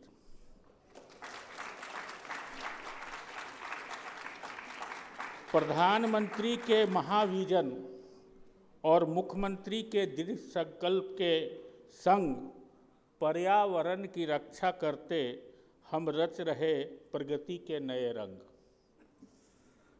विकसित ओडिशा 2036 का हमने 2 दिनों में संकल्प लिया. विकसित भारत 47 को अपनी आंखों में संजो लिया. खनिज संपदा, पर्यावरण और आत्मनिर्भरता की राह बढ़ें. पूरब का यह सूरज उदित है, हम सब मिलकर आगे बढ़ें. टीके चांद के अनुभवों ने हमें मार्गदर्शन दिखलाया है. स्वामी प्रेम अन्वेष के आशीष से धन्य हुआ यह सफर. चंडी प्रसाद का कौशल नित नई अलख जगाता है. अभी थोड़ी देर पहले प्रधान साहब हमारे साथ थे, तो एसआर प्रधान का अटूट कर्म सबको आगे ले जाता है. शारदा प्रसाद दास की निष्ठा इस महायज्ञ का आधार बनी. ममता महापात्रा की ऊर्जा राष्ट्र निर्माण की धार बनी. ओमकार परिदा के सोच से उद्यमता की नई उड़ान हुई. निर्मल कुमार सेनापति के संग हर मुश्किल राह आसान हुई। लक्ष्मीधर बेसरा जो कि यहाँ के मालिक हैं, जिनके धन की वर्षा हुई, उसके चलते हमारा यह 2 दिनों का सफ़र बहुत आसान हो गया। खत्म हुआ 2 दिन का मेला, पर संकल्प नहीं यह छूटेगा, विकसित ओडिशा 2036 का संकल्प जरूर पूरा होगा। पूर्वोदय का यह रथ अब मंजिल पाए बिना न रुकेगा। कल से मैं करीब करीब दिन भर यहाँ पर था। आज भी आधा दिन था, बाकी बेसरा जी को दे दिया था कि आप कार्यवाही का नेतृत्व करें, और उस नेतृत्व को उन्होंने बखूबी निभाया। तो I must thank doctor Lakshmi Besra for spending time and to encourage the younger people. So my thinking from this whole activity was, as we draw the curtain on the Purvodaya Mind Conclave 2026, after 2 intensely inspiring days of dialogue, innovation and strategic foresight, it is an absolute honor to stand before you and deliver the valedictory address. Over the past 48 hours, this hall has served as the intellectual crucible for Eastern India future. We gathered with a singular objective to align the vast intellectual, cultural and economic capital of the Purvodaya, the Eastern awakening, what our Prime Minister and the President of CSIR tells our Honorable Minister